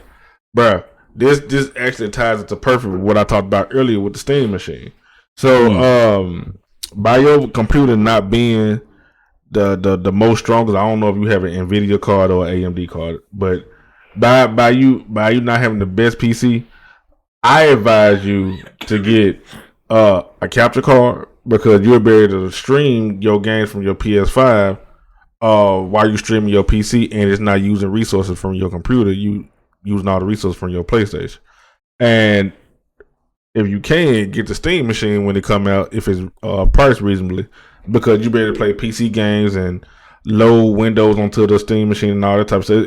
It's another computer basically, and you can be able to stream between that. But for right now, all you need to stream is you got a computer. Main thing you need is a capture card. If you play old games, stream the old games. Like stream the old games from like the PlayStation 2 era, Nintendo GameCube, all stuff like that. And man, you just have a good time with it. Like you don't really need a lot to start streaming. and just have like you can get a 4K webcam for like $30 now, $20 because 4K ain't some mystic thing like how it was a couple years ago. But like I said, you don't need that much stuff to get started streaming. You just get a couple things and you're on your way. And two brothers to help you out. All right, this man. This nigga. All right. So next question comes from Staten Island Realist. I heard what that person said about not liking T&E. He also was on some racist shit saying eat corn to pick cotton. Yeah. I didn't even know eating corn was racist, but I want to say it was a new one for me. Yeah. Fuck that person. Keep doing what y'all doing. Funny like that, dog. See, I told you I was gonna be nice. I didn't say my listeners were gonna be nice. They speaking for me. They speaking for me. Hey, thank you, bro. Who was that? That's that realist. That's Staten Island realist right there. Go, man. There you go, man. Straight from Staten Island. To me, man. They got me handcuffed over here, bro. I'm gonna give you a mic, man. You can turn up. Man. Somebody said you just don't understand how much y'all helping people like me. I just did a dime bid and I listened to this podcast and learned something about God every time. That's good, bro. We glad you came out of that thing, man, unscathed, and brothers like you, man, that can be used, brother, to let other brothers like yourself, man, know that they can change, brother. Right. Yeah, that right. Stay positive, bro. Said, fuck that dude and keep doing shit. Yeah, fuck them niggas. We're gonna keep doing man, shit. I'm sorry. No, y'all didn't hear me say that was dude. That was Staten Island dude said that. That wasn't me, man. Staten Island dude, bro. That wasn't me.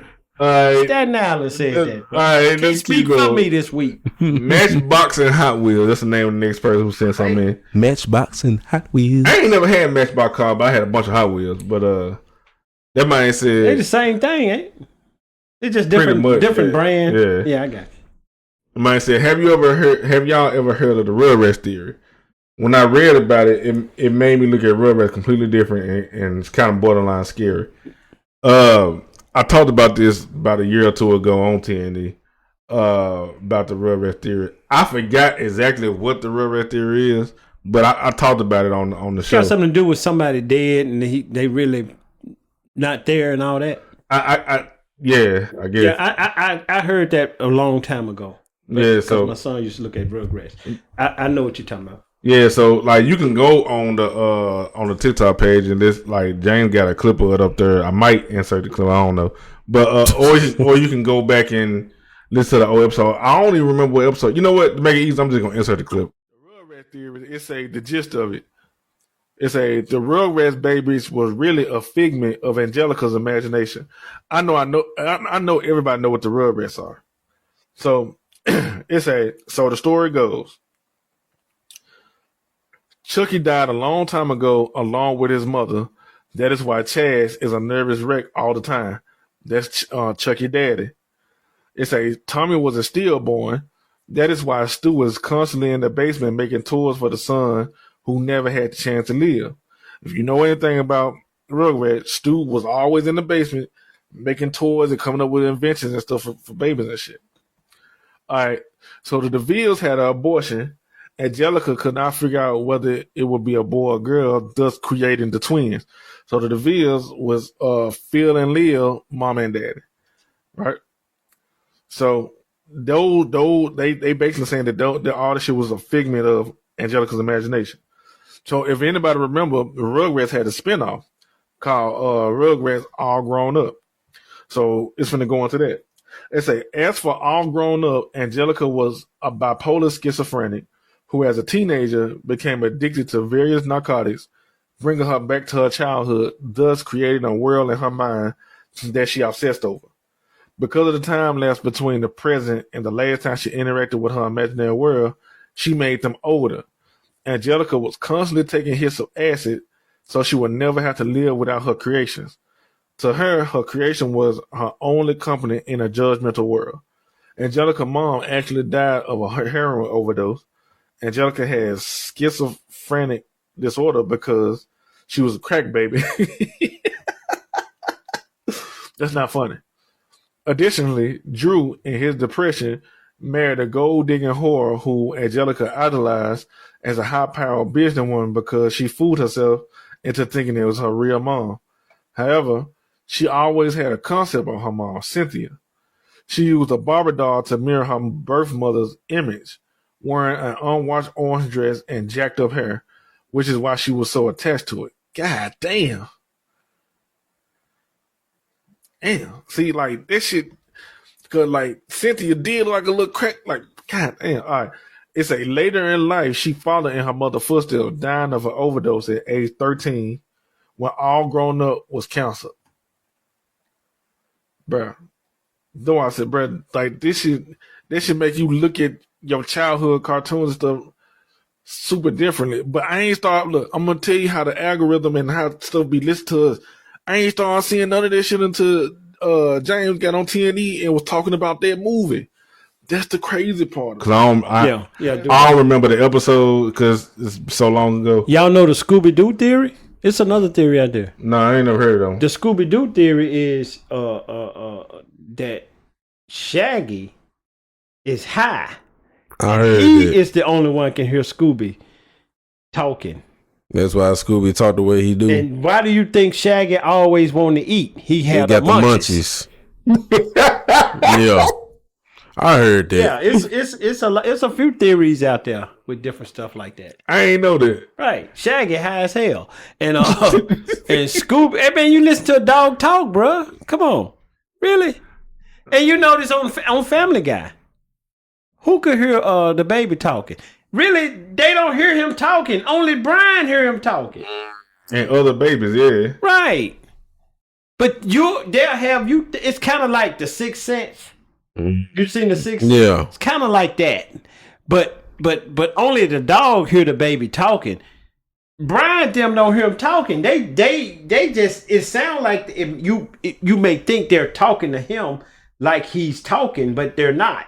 Mm-hmm. That's why he be cursing them out and everything. They be like, yeah, like he ain't said nothing. I get you saying. Right. Yeah. You'll go down the rabbit hole with the cartoon theories and stuff like that. Oh shit! So let's move along. But I'm gonna insert that clip. And I hope I remember when I'm editing. I insert the clip. All right, so let's take a break from the show right quick to talk about the new partnership that TNE formed with Molly B's Cookies. I actually ordered some of them cookies myself before committing to this partnership, and no lie, these cookies good. I went with the flavor called Straight Fire, and it's made with marshmallows, cinnamon cereal, and some whiskey. I think like cinnamon whiskey. And they got other flavors too, like Big Joe, which mix fresh coffee with milk chocolate and a hit of rum. They got something called Be Cordial. That's basically like chocolate cherry and amaretto mixed together. And Royally Awesome, loaded with white and milk chocolate, coconut, macadamia nuts, and spiced rums. And they got other flavors listed on the website. Now, these cookies was created by a single mama from Alaska. And now her cookies been featured in Parade Magazine, Forbes Magazine, and of course on the Food Network. And because they partnering with the Nirvana Experience, people who use the promo code TNE get anything on the website for 10% off. Just go to mollybees.com, MOLLYBZ.com, and enter the code TNE at checkout. And that's an exclusive discount for people who listen to the show. And when y'all use that promo code, TNE gets 15% of the total car purchase, and it goes to helping us at the show, making the show a whole lot better.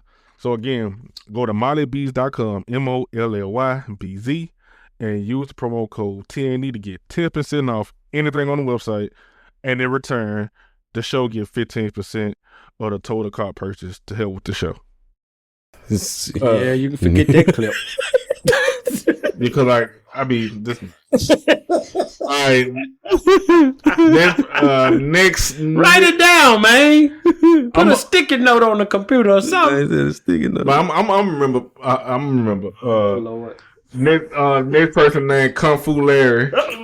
This man said, "How come nostalgia hit so hard in our memories? Mm-hmm. I can hear a song from a time when I was a child, and it would instantly remind me of a time from when I was a kid. Yeah. I can even remember what I was doing when that song played." That's why it's called that, because that's what it's designed to do. It's designed to trigger memories. See, if it's something in you, it's always there. Now, it's up to you whether you remember it or not, or whether you bring it out or not. Remember what I always used to say in class when I tell you about learning the scriptures, and y'all be asking me, how you be remembering this stuff? How you be stuff like that? And I be like, because I read it a lot. I keep reading it and keep reading, and I keep looking at the lessons I go over and the lessons I do and stuff like that. It's in me. I may not remember the thing, but it'll be something that trigger it, and the Most High could bring it out of me. Yeah, I get what you're saying. If I never read it or never did it, it ain't in there for him to bring it out of me. Yep. It's like nostalgia. It's like a smell. I remember when my son, when I first took him to school, and you'll get triggered. You'll smell the school and see the desk, and it'll trigger how it was when you was little. Yeah. So it'd be stuff like that. It'll be things like that trigger certain things. It'd be certain smells, and you'll remember when your mom cooked or you had a certain dish, or a song will come on. You can remember how old you was and what era you was in high school, or something happened. You was at a day. It's just be certain things like that, man. That's the way it is with me. And you can attach certain things to certain objects, and that'll get attached to a memory. Right. Yep. Bro, because every time I hear Gucci Mane add it up, it remind me of when. The fuck? No, because like. Go ahead, man. Why you listening to us, man? Yeah. You know we ain't got no sense. Every time I hear Gucci Mane song add it up, it remind me when I was in high school and we was at the prom, bro, and they played that joint, and everybody, we was at the Marriott Hotel, and we was in the little ballroom, and as soon as that song came on, everybody just lost their mind. See that?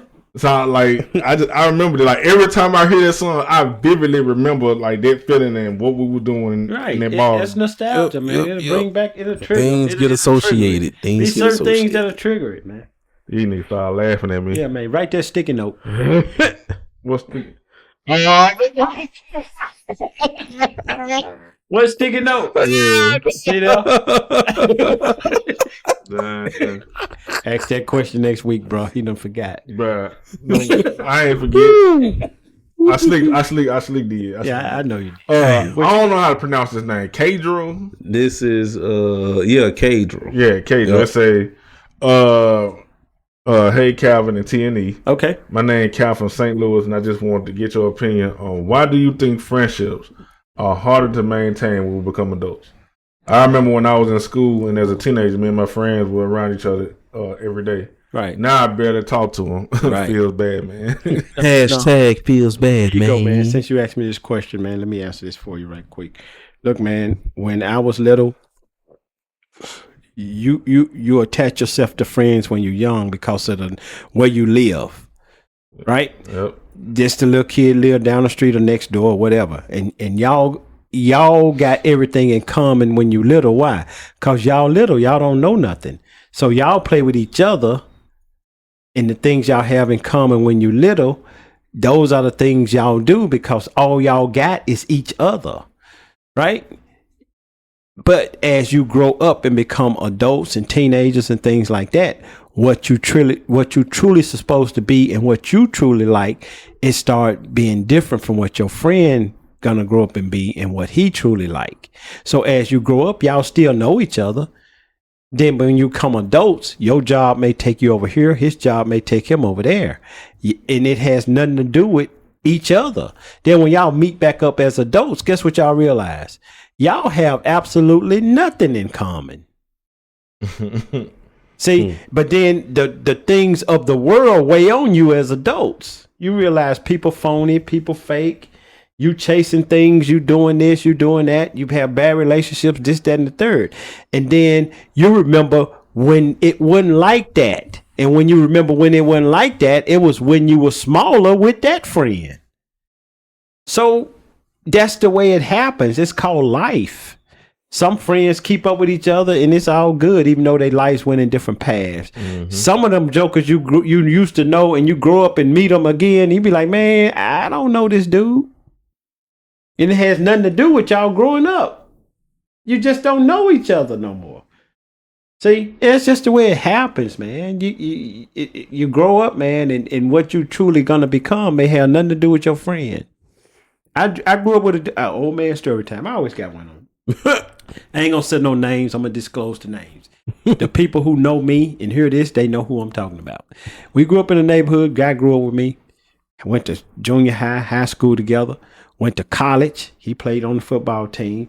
We were smaller. You see how little I am. And he played on dude was aggressive, football player and all that. So we went down to college, man, and me and my little friends, we in college, man, and we was in the dorm and stuff, man. And these bigger guys were kind of messing with us, man. I ain't gonna say his name, but man, I'm gonna say John. No, I ain't gonna say John. X-Man, man, he was just aggressive, but he was one of them guys who did, if you was his friend, he ain't want nobody to mess with his friends. And we was not nerds, we was kind of neutral. You know what I mean? We was the neutral guys. But these guys mess with us. Man, X-Man came in there, man, whooped the crap out them dudes. Told them dudes, man, if they even looked at us again, man, we had no more problems at that school. I'm telling you, we didn't have no more problems at that school. Yeah. This dude, to this day, if he ain't already been executed, damn, this dude was going up and down the East Coast decapitating people. Damn. I cannot say his name. Damn. But those who know me know who I'm talking about. It makes sense. That's why you wanted in 54 states. Hold up, man. Y'all be cool. Nah, man. He said be cool. But I see this dude, man. Me and this dude was cool, man. Yeah. He lived right down the street from where my mama live right now. Damn. He a whole you just don't know Jason, who people are gonna be and who people Michael Myers. And that's why, man, you never know. That's why, man, you just be the nicest version of yourself, man. You don't know what people gonna turn out to be. Damn. And what people do.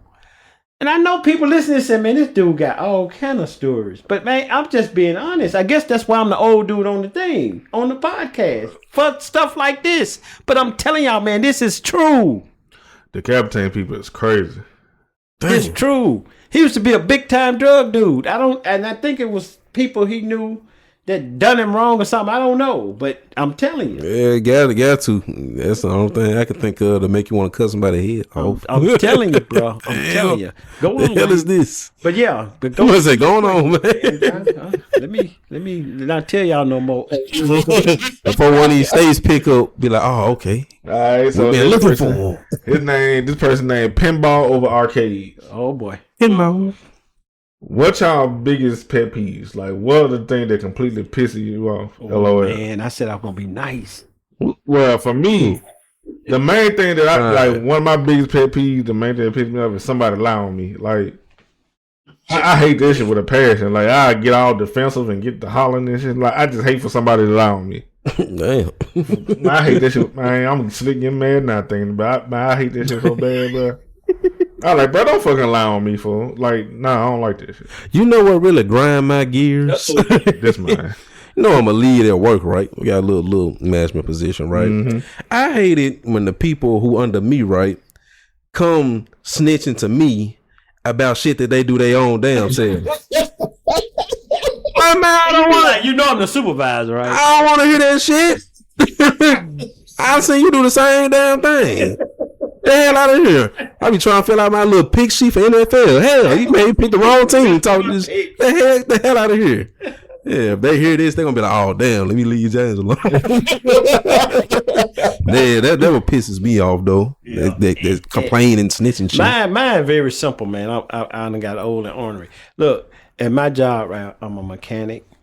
And on the radio, yeah, the mechanic, they'll give us a call. Maintenance, we need you at wherever they need us at. Right.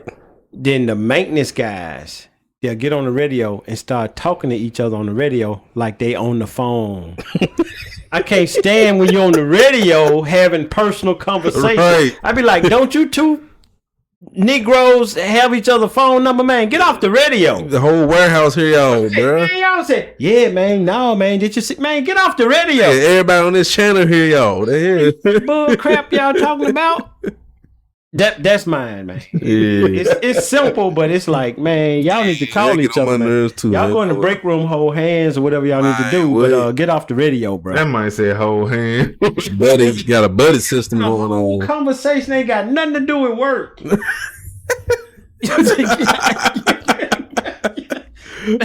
Y'all need to, man. Y'all need to get in each other's face, man. Hug, whatever y'all need to do, but get off the radio. They get mad at me for saying that. I don't care. Get off the radio. Go ahead, bro. All right, this come from Techno Drive. Techno Drive. Person, I might be aging myself a little bit, but do y'all remember Blockbuster and Hollywood Video? Blockbuster and Hollywood Video. I remember TV before it was color TV. What are you talking about?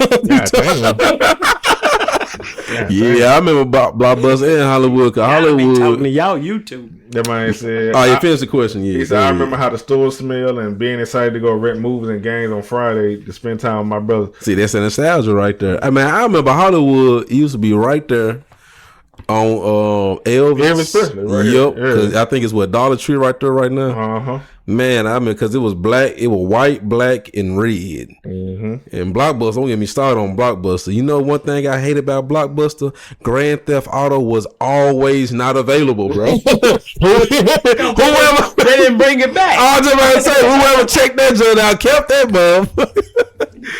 It's like they only got one copy of Grand Theft Auto. That's it. I'm like, damn. I remember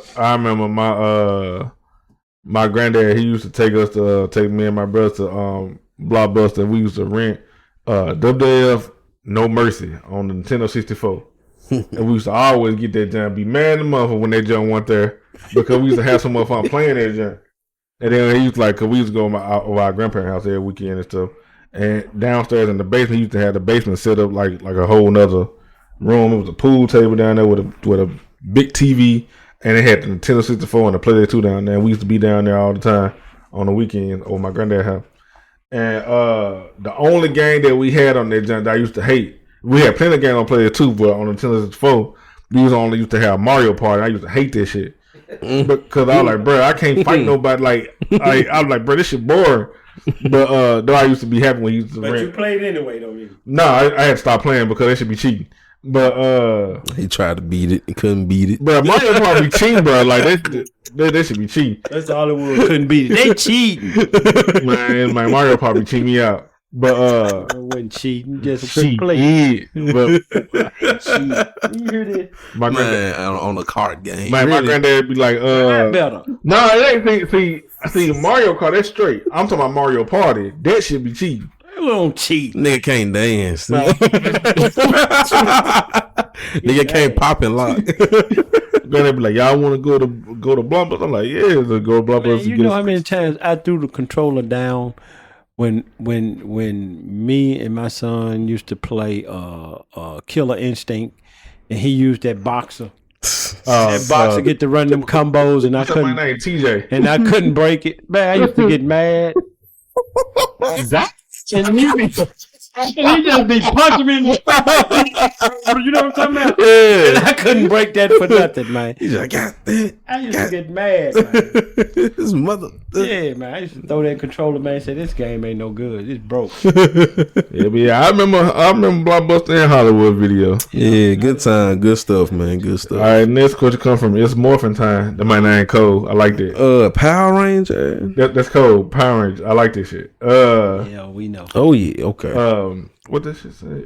I watched a video from Watch Mojo, and it was about the worst trend that ever existed. I want to know what y'all think the worst trend is. I hated the Jerry curl. Whoa! Man, that was my shit. Hey, me and my friend had Jerry curl in high school. What are you talking about? I had the halls wet. Oh, boy. You had to buy that $5 expensive activator, bro. Finish the question, man, so I can answer this. That man said, I think Prince, Michael Jackson, Deion Sanders, and Ice Cube and Calvin look the best with their style. And Calvin. This man. Everybody else just looks so stupid. And Cal. On top of that, the activating that smell good and it left stains everywhere if you weren't careful. Bro, you had to buy the $5 activator. You had to buy the $5 activator, bro. It was expensive back then. $5 was a lot. That's like paying $15 for a can of milk. But $5 was a lot. Damn, yeah. You know what I'm saying? Yeah. You had to get that activator that looked wet, but it was dry. Damn. Y'all didn't understand that. It looked wet, but it was dry. Damn, that's crazy. I had so what it was? Oil Sheen? Sheen. You have to get the expensive stuff, man. Not that Afro Sheen. That's the stuff, man. That you spray, man, leave stains on everything, man. You have to get that it dry, man. When it dry, it still look wet though. You know how you put arm all on your you know how you put arm all on your tires. And it be shining. Be shining, boy. Yeah. It was arm all for your hair. I'm laughing, bro. I had a Jericho for real. I don't know what you talking about. But I said my thing was in line. No, I was bad. You had to go to the beauty shop, but get a Jericho. I can't even picture niggas walk. $35. You know how much that was back in the day? Damn, that's a lot. $35. That's a lot now, shit. But that shit, I can imagine back then. Talking about $100 for a haircut. $35, man, for a Jericho, boy. Man, people thought you was rich. Damn. You didn't never have no karaoke? No. What? Even when my hair was long, I didn't ain't put that that big shit afro you got, boy. You put some curls in that boy. You look like Ike Turner himself, boy. Nah. All thing I ever done to my hair was twisted. That's it. What we gonna do, man? When we do a live show, we're gonna do a live show one day, man. I was gonna have a curl kit. Nah, you gonna leave that motherfucker in too long. Burn a hole clean through your head. Did we answer the main question? You did. Right, no, nobody answered the question. Somebody said, what do we took out on Jericho? Somebody said, what do we think the worst trend is? That was some nostalgia right there. Yeah, I see. I think this episode gonna be nostalgic. I think the worst trend is, this following shit on social media, like that niggas doing the money shit on their arm and all that type of shit, just being followers and shit. Ain't nobody lead us no more. I ain't heard about that. That's new. What you got? You ain't never seen that shit. Jay-Z even talked about the money spread on the arm, talk about people with real money don't do that shit and all that type of shit. Crazy. The money spirits on. That's new to me. All right, what I got, the worst trend to me, sagging. Oh yeah. That's a bad one. Sagging, that's the worst. Just think about it. You literally having your pants underneath your ass cheeks as you walking, bruh. Showing your drawers. Like, just how's that comfortable, bruh? And you have to spread your legs to walk so your pants won't fall. It's just crazy thinking about it. Just me thinking, I'm like, man, I used to do that dumb ass shit. That shit crazy. But I got one. I joked about the Jericho, but I did have one for real. Platform shoes. Stacks. Man, I used to wear them. What is wrong with y'all, man? What y'all laughing at, bro? That was the style. Man, y'all don't know nothing. Man, to all my old heads out there listening, y'all know exactly what I'm talking about. Them women know that was sexy, man. You walk down the street. What y'all talking about? This nigga walking around 7 foot tall and shit. 5'7". I was 6'2" with no problem. Man, y'all crazy. They walk around. I was 6'2". Walking around sound like a cowboy and shit. Click. Oh my fucking goodness. But platforms was terrible, man. That was terrible. What you got, Ken, man? Did you say something? Yeah, I already said it. Nigga, I just said it with the money spread. This man brain little. Oh, my bad. Yeah, because that was a new one to me. My bad, man. Man, this show bringing back some memories. I told you it's going to be a nostalgic episode. What we got next? Moving on. The Great Maestro. The Great Maestro. Jay and Ken, what do y'all think the greatest game console of all time is? Ooh. When I had a conversation with my cousin, those dudes said the N64 and the SNES, that's the Super Nintendo system. And I'm just baffled by those answers. Well, go ahead. It all depends on what time period you was born in. Man, I ain't say all time though, man. So it's all periods. To me, I just think the greatest console of all time is the PlayStation 2. I see y'all PlayStation 2, and I'm gonna raise y'all to a PlayStation 3. Reason being, I'm gonna say why 3. It did everything the 2 could do, but better. See, that's true for the original release of the PlayStation 3 because after a while, that's what I'm talking about. The PlayStation 3 was so expensive when it came out that people weren't buying it, so that's how they weren't selling them in the units of it. But if you got a fat PlayStation 3, the fat one, and then not even that, because even then when you got the fat PlayStation 3, you get the yellow light of death. It'll just go out. No. So most PlayStation 3s, especially them launch models, the 20 gigabytes, the 60 gigabytes, and certain 80 gigabytes, they'll get the yellow light and they'll just go out, even though they was backward compatible and they had all them slots and all this type of shit. But the PlayStation 2, they had to worry about that. You can have a game on the PlayStation 2 and then have no memory card and leave that bitch turned on all day and go to sleep all night, wake up and start back playing that jump the next day and it still work. Like yeah. So the PlayStation 2 was the greatest console, bro. PlayStation 2 had all the Tenkaichis on it. It had Def Jam Fight for New York on there. It had all the best WWE games on there. Yeah. And it was backwards compatible with the PlayStation 1 game. Mm-hmm. And then if you wanted a DVD system back then, people bought the PlayStation 2 to get a DVD player because a DVD player was more expensive than the PlayStation 2. So it was a DVD player and a game console at the same time. Yeah. Man, the PlayStation 2 is the greatest console of all time. I gotta agree. And the reason I'm agreeing, I know y'all think I'm old, think I don't know nothing. But the reason I'm agreeing is because the PlayStation 2 to me had more games than any of them. It did, bro. It did. Like right now, it had more games than any of them, bro. It was a plethora of games. You can look at the PlayStation 2 right now and be like, bro, I didn't even know this game even fucking existed. But it's on PlayStation 2. Yep. Even when the PlayStation 2 generation was over, when they started making games for the PS3, they were still making a PlayStation 2 version of that game. So like PlayStation 2, and then right now it's the console that sold the most units out of every console that ever came out. So PlayStation 2 is mine. Yep. What else? Next question comes from 1 HP left. That might about to die. Might be getting his ass beat. I got 1 HP left. Might be getting his ass beat. All right. They might say, what is the science behind comfort food? Why do we eat when we watching TV or in certain cases eat when depressed? I got some quick. We'll just let James answer that one. Quick article for you, bro. So comfort foods feel good because they boost dopamine, which is a reward, boost serotonin, which is common. Read where that's coming from so they can pull it themselves. So this is actually, I asked Chat GPT. Y'all can ask Chat GPT, and they're gonna give you the quick version. So comfort foods feel good because they boost dopamine, which is rewarding. They boost serotonin, which is calming. They reduce cortisol, which is stress. They are tied to positive memories, are easy to mindlessly eat when distracted. So eating when depressed or watching TV is mostly emotional self-medication, habit loops, and biology trying to protect you from stress. Okay. There you go. And it's also designed to boost food sales in certain areas.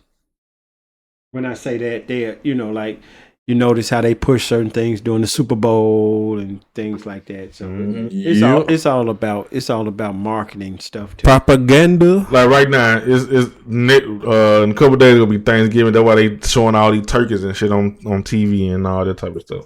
Yeah, but when here we go. Here we go again. But when I used to work for Coca-Cola, a lot of people don't understand that the biggest food selling holiday is not Thanksgiving, it's Christmas. I can see that. Grocery stores sell more food during Christmas than Thanksgiving. A lot of people don't know that. You know what's crazy? I can actually see that. Interesting. Next question comes from hopeless single Brittany. Britney Spears. Hopeless? Okay, Brittany. All right, so oops, Brittany said, I don't know if y'all heard, but if I don't know if y'all have heard, but if you did, what are your thoughts on the woman that gave her 7-year-old daughter for adoption? How can you raise, be attached to, and care for a child and just give up for adoption because you want to travel in an RV with your boyfriend with no responsibilities? See that? I believe that's the kind of things I'm talking about when the school teacher asks her question. Mm-hmm. See, that lady, you think that lady trying to teach her kid anything? No. Not at all. So James sent the video because me, James, and Calvin, we inside of a group chat. Look, Brian, spit it out, man. spit this shit out. Like we in a group chat, and he sent the video, and I looked at it, and she was talking about she just didn't want kids. Like Calvin said, she didn't want kids, right. And she dropped the kid off at school, and the new adopted parents on the pickup. And the first thing I thought about, like, man, this child finna have some type of abandonment issues because she been with this person 7 years of her life, and now she understands that that's her mama and all that type of shit. But now she finna go home with a whole new set of people that she got to learn and all that type of shit. So it just fucked up all the way around. Yeah, it is. That's the way it happens, man. That's the way they do. It's fucked up all the way around. Next question come from a real gamer 7. The man said, "Hey, Cal, I need advice." I talked to my parents and I just wanted to see what you had to say. Oh boy. My name is Travis from Atlanta and I'm 23 years old. 23 in Atlanta. And I'm having a woman problem. Oh boy. Every time I go on a date or hook up with a woman, they assume I'm supposed to pay them money. Where he say from? Where he say from? Atlanta. Yeah, there you go. That's the capital of that, boy. Mm-hmm. I can't even plan a nice romantic night with these women or want some extra. Extra. It's like every time every woman I encounter is unappreciative. Yep. The worst part is that is only the sisters that's doing it to me. Where the white women at? That's me. Go ahead, man. I'm starting to think that maybe I should try talking to a different race of women. Okay. Is that the answer, or am I doing something wrong? It's both. Shit.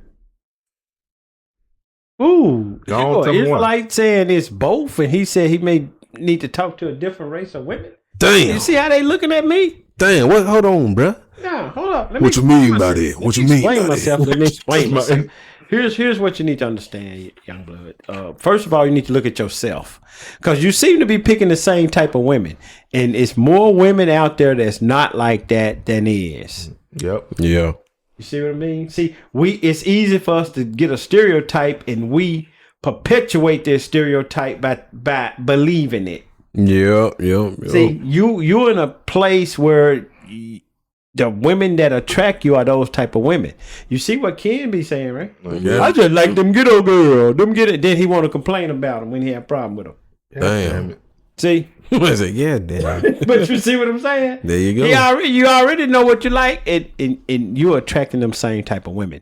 Then I turn around and say that maybe you do need to date another race of women, right? Yeah. Give me Judges 14:1. Damn, scripture. Judges 14:1. I'm finna show the young brother something. Judges 14:1 down to 4. Read that. This is the book of Judges, chapter 14 and verse 1. I think we talked about this in an older podcast. And Samson went down to Timnath and saw a woman in Timnath of the daughters of the Philistines. See that? Go ahead. And he came up and told his father and his mother and said, I have seen a woman in Timnath of the daughters of the Philistines. Right. Now, therefore, get her for me to wife. And here's the thing. Samson is the opposite of what you want. Samson wasn't studying the women of his tribe. Samson was going after the other women. But that's the way it was. It was set up like that for Samson because God had a plan for Samson to destroy the Philistines. Right? Keep reading. Then his father and his mother said unto him, right? Is there never a woman among the daughters of thy brethren, or among all my people, that thou goest to take a wife of the uncircumcised Philistines? See, he was messed with all these women from other nations. And guess who brought him down? A woman from another nation. See? Go ahead. And Samson said unto his father, Get her for me. I want her. For she pleaseth me well. Right. But his father and his mother knew not that it was of the Lord, that he sought an occasion against the Philistines. Right. For at that time the Philistines had dominion over Israel. You see that, young blood? Yeah. And you need to understand something. Samson never messed with women of his tribe. See that? Now, let me show you something, bro. You say you want to date women outside of your people. When the people listen to this podcast hear this, they automatically assume you're talking about white women. We love running from, but nobody never thought, hey, there's Chinese women out there. It's Japanese women out there. It's Arab women out there, right? But guess what else it is? It's out there, bro. You got 12 tribes to choose from. Read them tribes, bro. Start at the top and show him all the different women he can choose from outside of just women that look like him. This is the 12 tribes of Israel. Judah, American blacks. Right. Benjamin, West Indian blacks. Right. Levi, Haitians. Yep. Ephraim, Puerto Ricans. You can choose from Puerto Ricans. Manasseh, Cubans. Simeon, Dominicans. Zebulon, Guatemala to Panama. Guatemalans, Panamanians. Gad, Native American Indians. The Native American Indians, bro. Reuben, Seminole Indians. Bro. Asher, Colombia to Uruguay. That includes Brazil and all them countries in northern part of South America. Issachar, Mexicans, bro. Naphtali, Argentina to Chile. You got all types of women you can choose, bro. But when you said that, everybody listen, automatically thought white people. Where the white women at? Man, you got no damn sense. But yeah, bro, you can go outside of the women you talking about, and I just showed them to you, bro. You got all them women to choose from. It ain't just the women who doing all this clown crap out here, bro. And all them, and the majority of our people are not like that. It's just the ones you're choosing. That's what you need to understand. Look in the mirror, bro. And it may be that one that's a little nerdy that you really, you know, ain't your type, so to speak. And that may be the one for you. That may be the perfect one for you. See? Because you need to understand something. When it comes to us, man, you can see the most beautiful women in the world. And they can never seem to keep a man. Why? Halle Berry couldn't even keep a man. Man. You see what I'm saying? Some Jennifer of the most Lopez. beautiful of us in the world, we can't keep a man. Right? Why? Because we need to understand something. It ain't always about your type. Everybody want to talk about their type. Yeah, ain't always about these the looks. beautiful women, you know what their problem is. I'm finna bust the code on them. Here's their problem. Their type is the type they like, right? Mm. But they hadn't come to the realization that the type they like don't like them. Message. And that's why we have all this mess we have, bro. So you're just picking a certain type, and that type is those kind of women. Yep. Stop picking those kind of women, bro. Yeah, bro. But and you got a plethora of women to choose from out here, okay? Yeah, bro. Span them horizons, bro. You all right, man? Man over the corner talking to himself. Yeah. Go ahead, man. What we got next? Next question comes from Maji again. Very happy Maji. Double dose. All right. When we said we look to hear from you soon, we didn't know you. Like now. Right. She said one more question. It's very short. My auntie and mama are very good at sewing. They are. And I want to know if the blue ribbon for the border can be any type of blue. I have so many different shades of blue ribbon because I wear ribbons in my hair all the time. But that's all I want to know. Cool. They good at sewing. They want to make some money. If they want to make some money, y'all laughing. If they want to make some money, I'm finna give them a thing where they can make some money. Okay, this is what they can do. Drop your information to Ken. I will send you a whole bunch of shirts that I need fringes on, and I'll pay them to do it. I sure need some more fringes. See, but that's up to you. Just throwing it out there. But no, it don't matter what color blue it is, okay? Just long as it's blue. It can be any shade of blue, any of that. You know, you need to understand too. You know, you still want to kind of keep it matching whatever you're putting it on. So a lighter shade of blue may match some better than a navy blue. or sky blue. So you just want to still coordinate your colors the best you can with the color fringes and the color blue. That blue ain't gonna match everything. So if you make it darker, it can look like it's dark to where it's like look black, but it's real dark blue. All that count. It don't matter what blue it is as long as it's blue, okay? And I'm totally serious about that making some money idea, but that's up to y'all. Y'all want to do it. I'm a man of my word. I promise you, if you do that, I will send you some shirts for y'all to send back to me, and you will get paid for doing it. Well, I didn't even know women and girls still wear ribbons in their hair.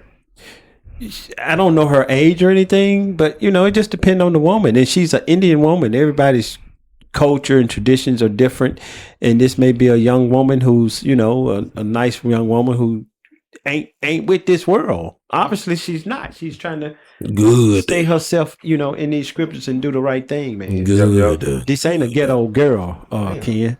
Not Margie's not ghetto at all, bro.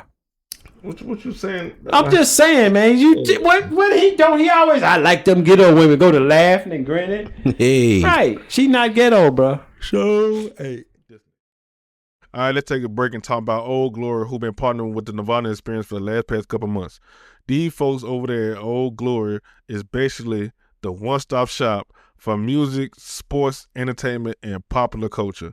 With over 300,000 officially licensed items, you can get merchandise from legendary artists like Kiss, Lady Gaga, my personal favorite Michael Jackson, Beyonce, Eminem, Tupac Shakur, and many, many more. You into sports? Cool. They got stuff from the NBA, the NFL, the NHL, MLB, and the NCAA, which include jerseys, hats, and hoodies. Basically, if you're looking for gear that's dealing with popular culture and athletics, Old Glory got you covered. And because you're a listener of TNE, you get 15% off anything on the entire website. Just use the promo code TNE. Plus, when you use the promo code, the show gets 15% of the total cart purchase will help us with the show. The best part is it's strictly for people who listen to the show and use the promo code. So again, go to oldglory.com, use promo code TNE. You get 15% off anything on the website, and we get 15% in commission. I'm gonna leave a link down below in the episode description. Now let's get back to the show. All right. Next question comes from Gooners out here. Freak ass. Gooners out here. Gooner. Oh, okay. The fuck? What the hell? Y'all know I don't know what you're talking about, right? Don't explain it. Go on. Might not Gooner. All right. Somebody said, how come society look down on men for not having a bunch of women? Huh? Go ahead, finish that, man. I remember when I had about 4 women at one time and they all knew about each other. Damn. What they don't know is how much of a hard time it is managing all these different women with all these different personalities and emotions. It'll be better just to stick with one woman at a time, honestly. You ain't lying. I don't understand the question. Read the first part again. How come society look down on men for not having a bunch of women? Society don't look down on men for not having a bunch of women. I think what he's trying to say is how society is okay with men having like 4 women at a time. What he said, bro. Yeah, that's what Read he was it saying. again. How come society look down on men? How come society look down on men for what? For not having a bunch of For women. not having a bunch of women. Yeah. Society don't look down on people for not having a bunch of women. When?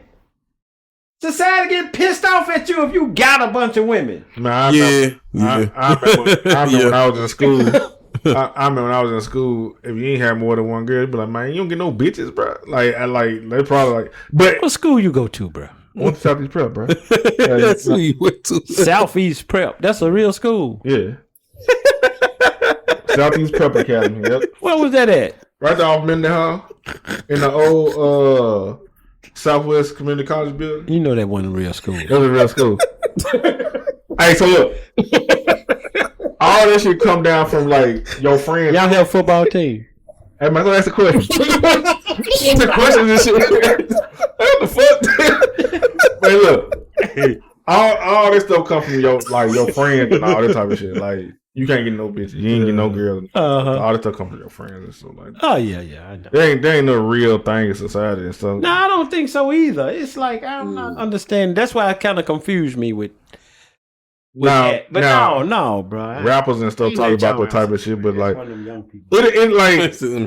cause like I understand what he's saying, but at the same time, it's true, but it's not true. Yeah.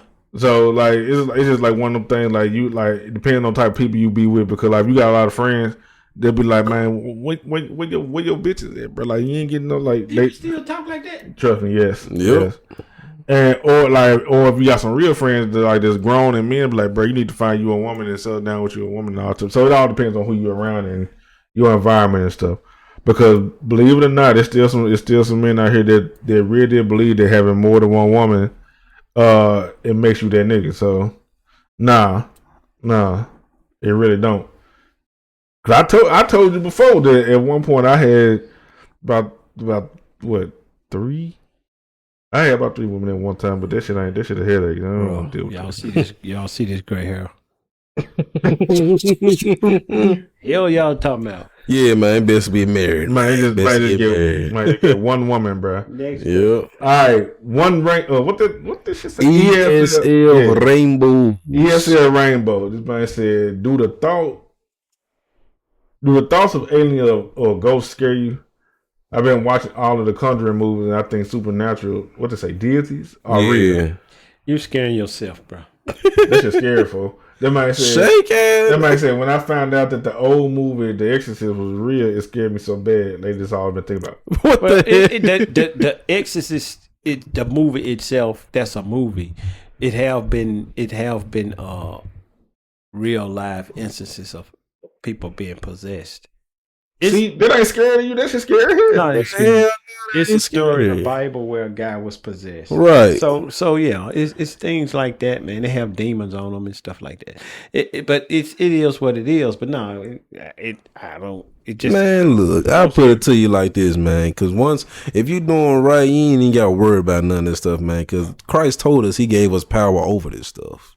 But you gotta be doing the stuff in order to get the power. And if that scare you, why you watching the movies? Bro, I say this all the time. I don't pay for it to scare me, because don't want to watch scary movies. Because, bro, this man done watch all the countries. Like you go in my yard, I'm laying in the yard, letting ants crawl on me. Why you doing that? Oh, I'm scared of ants. What the ants for? Man, let me calm down. See? But I remember. I knew it. I remember when I was a freshman in high school. You remember? The Paranormal Activity had just came out when I was a freshman. Paranormal Activity. Oh yeah. The first one, the very first one. Man, that shit was funny to anything. Bruh, but see, me, I be scared of everything. So damn. Bruh, that shit was so scary. Bruh, that shit scared me so bad, bruh. And then get the leaves rustling, he gets scared. Bruh, I thought that shit was real because like they was recording the movie on the camcorder and shit. I was like, bruh, this shit real, fool. Yeah, you just hear him. He said he thought this shit was real, just like he thought Larry Fishburne was like turned up. Man, look, man, fuck y'all, bro. I thought that shit was real, bro. What I Turner doing on the Q and the B? I Turner in the Matrix.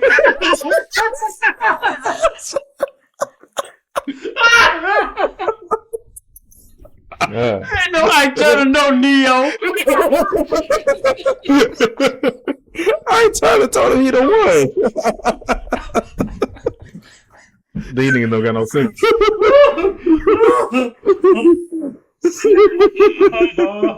Let's move to the next question, bro. Cause these niggas don't got no sense.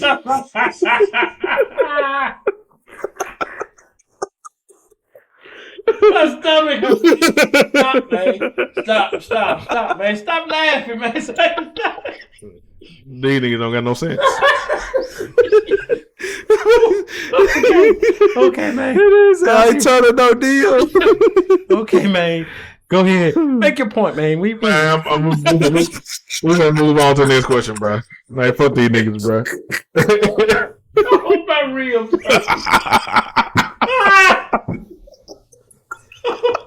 Stop, man. Oh. Wait a minute,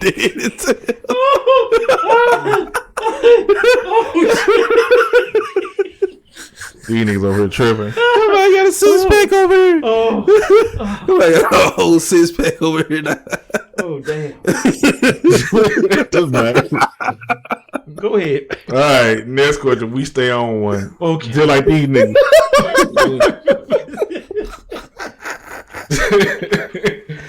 Oh, damn. That man said, my back hurts. Oh, God. that man said his back hurt. Oh, jeez. Go ahead, man. We stay on one. That man said, why do you think as black people we're finally getting black fatigue? I love my people, but I damn sure tired of being around fooling every day. What's black fatigue? Just tired of the bullshit we doing. And you see us continue to do the same crap over and over and over and over. And we just continue to be the stereotypes people say we are. See, we get a stereotype and then we'll make it come true. Mm-hmm. By doing the very thing they say we are. And they just sit back and just look at us. You know, and that's all it is, man. And it's high time we wake up out of a bunch of this foolishness, man. That's what we're beginning to do, believe it or not. And it's just not for all of us to wake up out of it. So, you know, but that is what it is, man. My side really is hurting, bro. This man laughed himself out of commission and shit. Ooh, boy. Go ahead, man. You got anything on that? Black fatigue. Man, he basically hit the nail on the head, man. Because we've literally been doing the same bullshit year in, year out, and people are tired of seeing this shit. It's like, man, y'all still. It's just like I said earlier with one of the worst trends sagging. Like niggas still sagging in 2025. Like, come on, bro. Right. Yeah, it is what it is. But we tired of the bull. It is. Next question comes from Mr. Woodstock. Okay. Might say I'm gonna be honest. Oh, I listened to the Trump administration episode you all did, and honestly, it's refreshing to hear black people not only be open minded but also provide some type of proof. You explained your opinions thoroughly and said what you had to say. I wish more black Democrats had the type of mindset. You a black Democrat? No. I wish more black Democrats had that type of mindset in this country to go back to the good old time. Bro, good old time. A good old time. Let's go back to the good old time. First off, let me say I'm not a Democrat. Wait, I'm sorry. I didn't mean to interrupt. Was I on that? Or was that was before me? Okay. Yeah. Let me shut up. Go ahead. There was an episode I did by myself. So to preface what this person talking about, me and Carl did, like last year when Trump became president, he got elected. Me and Carl did a episode of TNE. I forgot what it's called, election awareness, something like that. And we talked about the Donald Trump winning the election, and you know the electoral vote. We went into all that, bruh. After I published that episode, I got so many calls from folks saying that I'm a Trump supporter and I don't love black people, and like these folks just on my ass. I'm like, bruh, what the fuck? I'm like, bruh, I don't support Trump. I'm like, but this nigga say stuff that I agree with. So I was like, you know what? I'm gonna make a follow-up episode to explain myself. So that's when I came out the following week with the Trump administration episode. And I just went into detail about stuff that he talked about that I agree with, that align with what the Bible say, and my personal opinions about a lot of stuff as far as dealing with the kids and the LGBTQ community and all that type of stuff. Right. And I was just explaining, I don't care what somebody do in their bedroom. I don't care about none of that stuff. A person gonna live their life regardless of what somebody say anyway. Exactly. So I just went into detail about that. But this person, what's his name, Mr. Woodstock, he probably just liked how I was just explaining and providing facts and all the other stuff behind my reasoning and all that type of stuff. So, bro, I ain't no damn Democrat. Yeah, but see, here's the thing, man. The truth is the truth. Remember, I always say the truth don't care who tell it. Somebody was wanting me to explain that a while back. Mm-hmm. Yeah, because it don't matter if Reagan, Bush, Obama, Clinton, Trump, Biden. Don't matter who said. If it's true, it's true. Yep. If it's fact, it's fact. It ain't got nothing to do with being a Democrat or Republican. It's about what's true. It's what they saying true. That's it. Yep. It got nothing to do with no party. It's either true or it's not. And it's basically what I was saying. It is what it is. I just spoke my opinions about things, especially when it comes down to hormone pills and all that type of stuff, giving it to 4 years old. Like a 4-year-old don't even know they're alive. They don't even know that they 4 years old. Like they just a 4-year-old. Like so. No, you got the right to choose. Man, look, don't nobody need no 4-year-old boy need estrogen shots. Like he a 4-year-old boy. He just a kid. Let the kid be a kid. Yep.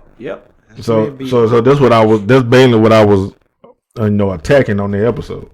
But yeah, though, man, I appreciate you listening to the episode. Let's move along to the next question. Just say yes. Floor chat. So that man said, if you could leave your audience with one challenge this week, what would it be? I heard somebody asked it on another podcast I was watching. I figured, what the hell, I can ask y'all that too. One challenge? Yep. What y'all got, man? I got one. So, one challenge I got for everybody that's listening. If y'all got social medias, I challenge everybody to go and follow T&E TikTok page. Uh-oh. It is the letter T, the letter N, the letter E. What that mean?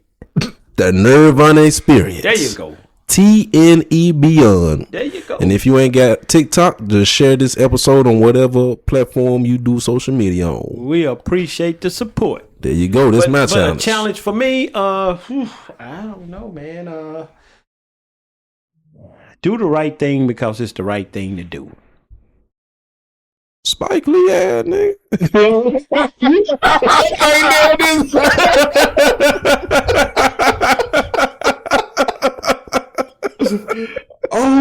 goodness. That man on your head. Sorry, man. Oh, damn. What about Fuck bro name, find me a Latina or whatever. Yeah. Introduce me to a Latina. Introduce me to a Latina. Hey, my challenge is give me an easy riddle that I can understand. Well, if I got one apple and I had another apple, how many apples will I have? Like that. And don't put them all in one basket, man. I like that callback. Give him an easy riddle, man. Yep. We're gonna let him answer it next week. Says he. Go silver rocket or silver. Man, that was easy, man. Simple. Damn. What's the next question? All right, next question comes from somebody named larger than Bill. Larger than Bill. This man said, "Is mixtape rap dead? We don't have any new dedication, no ceilings to drop or nothing. Last good mixtape is Future Beast Mode 2. It is that. It's a sad time for hip hop." That might name all Wayne mixtapes, and then, bruh, first of all, he a Wayne fan. Yeah, first of all, that shit bump. I ain't never heard Future Beast Mode 2 mixtape. I ain't never heard that yet. But I kind of think mixtape rap is that even though DJ Drama still do gangster drills, it just ain't the same no more. Bro, I remember being in high school, going to live mixtapes and that Pip download mixtapes and stuff. And bumping Gucci Mane, with Chamberlain 3 and stuff like that. Cause like Gucci Mane, back during that time period, Gucci Mane was my favorite rapper besides 50 Cent and G. Gucci Mane and Brick Squad and all them niggas, Frenchie and OJ Juice Man, all them folks, I used to download their mixtape and just caved in. But as far as mixtape rap, bro, ain't nobody dropping mixtape no more because they just drop what's this shit called? A single and just put it on streaming platform and just call it a day. Anybody dropping mixtape no more? What the fuck? Man, dog, we used to have Spinrilla, my mixtapes, that Piff. We ain't got none of that no more. Because, man, it's like, bruh, don't nobody do what happened, like Ken was saying, bro, don't nobody drop mixtapes no more because they can make more money just dropping a single. And now up here, not only is mixtape rap dead, period. Yep. What we just did a couple episodes ago when we said the Billboard Top 100 or the Top 40 wasn't no rap song in there, man, because everything been done, man. Everybody using the same samples, everybody using the same drum kits, everybody using the same flow. It's everything been done, man. Ain't no more creativity, bro. When music came out, everybody switched up their phone, start rapping like them niggas. And I remember when you was a rapper, bro, you had individuality. You could tell the next rapper from the next. Didn't nobody sound like Ludacris. Didn't nobody sound like Nelly. Didn't nobody sound like 50 Cent. Nobody sound like nobody. Eminem had his own sound. Everybody had their own sound. Now everybody sound the same. You can close your eyes and just play one of them Chicago niggas drill music. You every last one of them niggas sound the same. From King Von to what's that nigga name? Chief Keef. All them niggas sound the same. Same type of drill beat and everything. So all that shit dead for me. That shit dead. All right, last question. All right. Pancakes and Toodles. They don't even go together. But their name first though. Pancakes and Toodles. They said, do y'all think Edge is coming back to WWE to face John Cena one last time? His contract should be up in AEW right now, man. Actually, his contract ain't up till 2026. So, nope, there's no possible way he'll be able to do that. Damn, so Edge ain't. But it's crazy because Edge is John Cena's greatest like rival out of everybody that he faced besides Orton. But to see Edge and Cena not go against each other one last time for John Cena retire this year is kind of sad. But it is what it is. But Edge come back to WWE, nah. Jericho got a better chance to come back to WWE before Edge do. So Jericho, how old is these people? They said Jericho. Jericho about 54. Yeah, Jericho is early 50s. Yeah, he about 54. Ric Flair coming back too? Why would Ric Flair come back? Why would Jericho come back? Ric Flair, you know what's funny? Almost made it through the show, man. What? Get to the last question about something I don't even do. He naming these wrestlers, man, that's on AARP. He's still right. He in his 40s. Who? Brock Lesnar. Brock Lesnar show up, man, do his little fake phony move on somebody and get out the ring. This shit hurt. This shit hurt. and remember a while back we was talking about wrestling. I told you, man, there's nobody with nothing in wrestling no more. Why you think they bringing back some Jerry Lawler coming back too, man? Man, Jerry Lawler can't even move right. Why would he come back? What make you think who you say, Jeff Jarrett? No, I ain't saying nothing about no Chris Jericho is 80.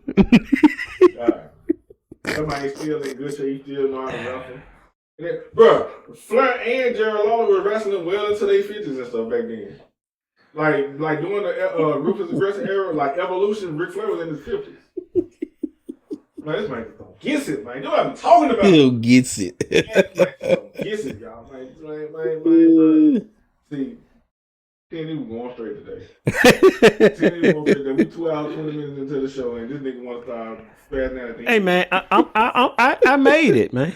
I said he made it. I made it, man. I was good the whole day. That man said Jericho. The hell? I made it, man.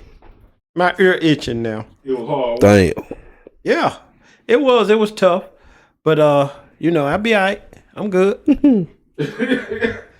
Man, look. Oh yeah, you know what? I'm gonna go back to that question. What question? What to do? What question you going back to, bro? Ooh. Just say yes about the challenge. Oh, okay, yeah. I'm gonna say the challenge just from here on out. My challenge is people who listen to the Devon Experience. That's a lot when it comes down to this internet shit. Like you never know who's behind the computer, who's behind their phone. Right. Mm-hmm. Trolls out there. A lot of them. There's a lot of people who out there who just say shit just to get a rile up out of you. Yep. There's a lot of folks that'll say stuff just to like pick it back up off you because they see you got a following. Yep. And all that type of stuff. So my challenge is niggas who listen to TNE who really don't want to listen to us and just want to get a rile about us and all that type of stuff. My challenge to y'all is just keep listening and don't say nothing. I don't even care if you listen or not. Like, it ain't no point in bringing. But first of all, I say it all the time. To get into the Discord, And to post a question, there's a lot of stuff y'all ain't gotta do. Right. So to go through all that, just for instance, like niggas said who pick Connie eat corn. Just for him to post it on the Discord, you gotta get yourself into the Discord. Set the rule. Wait 10 minutes. Verify your phone number. Wait 10 minutes before you be able to even type in the chat. And then type something. Just to say something that I don't know how nobody listen to y'all. Just be the retardedest crap. Exactly. So you gotta go through all that just to post that shit on there like what he posts. It ain't worth it. And now I'm at the point where, you know what, we ain't even finna end all this. Like, my challenge to y'all is just don't even waste y'all time. Don't waste your time. You're wasting your time. We not gonna give you no energy over here. But you can do whatever you want. Write all you want. We don't care. We do not care. But you're not getting any energy over here. Yep. All right. We got enough problems, man. We got this man thinking Tina and what they call is what's their name? Lawrence Fishburne and Angela Bassett. You see all the problems we got over here? Yeah, man. This man trying to figure out our 2 apple riddle. And y'all sit here talking about some damn we need to pick this podcast straight ass. On a podcast straight ass. See? And we got a nurturing guy we need to take care of over here. Look, he ain't too bright, but he's enduring. Right. I can't be the only one. That thought Larry Fishburne was Ike Turner? Man, if you don't get off this podcast. See, man, he was doing all right. You can't be the only one. I ain't gonna lie, bro. Wait. Finish your statement. I can't be the I can't be the only one, bro. See, I just lost my bet. I'm about to snap. Bro, I can't be the only one that thought. You know what? With Angela Bassett. Oh my! And Lawrence Fishburne, Ike and Tina, bro. If anybody come in the comments and leave a question or statement and say, "Ken, you ain't the only one," I thought that too. I know this world. There go your perfect woman right there. Because ain't no damn way. I can't be the only one. Ken, didn't you see Waiting to Exhale? That was Tina Turner, bro. You mean Tina Turner played in that? You see, Tina got her groove back. Right. You see Malcolm X. Tina was Malcolm's wife.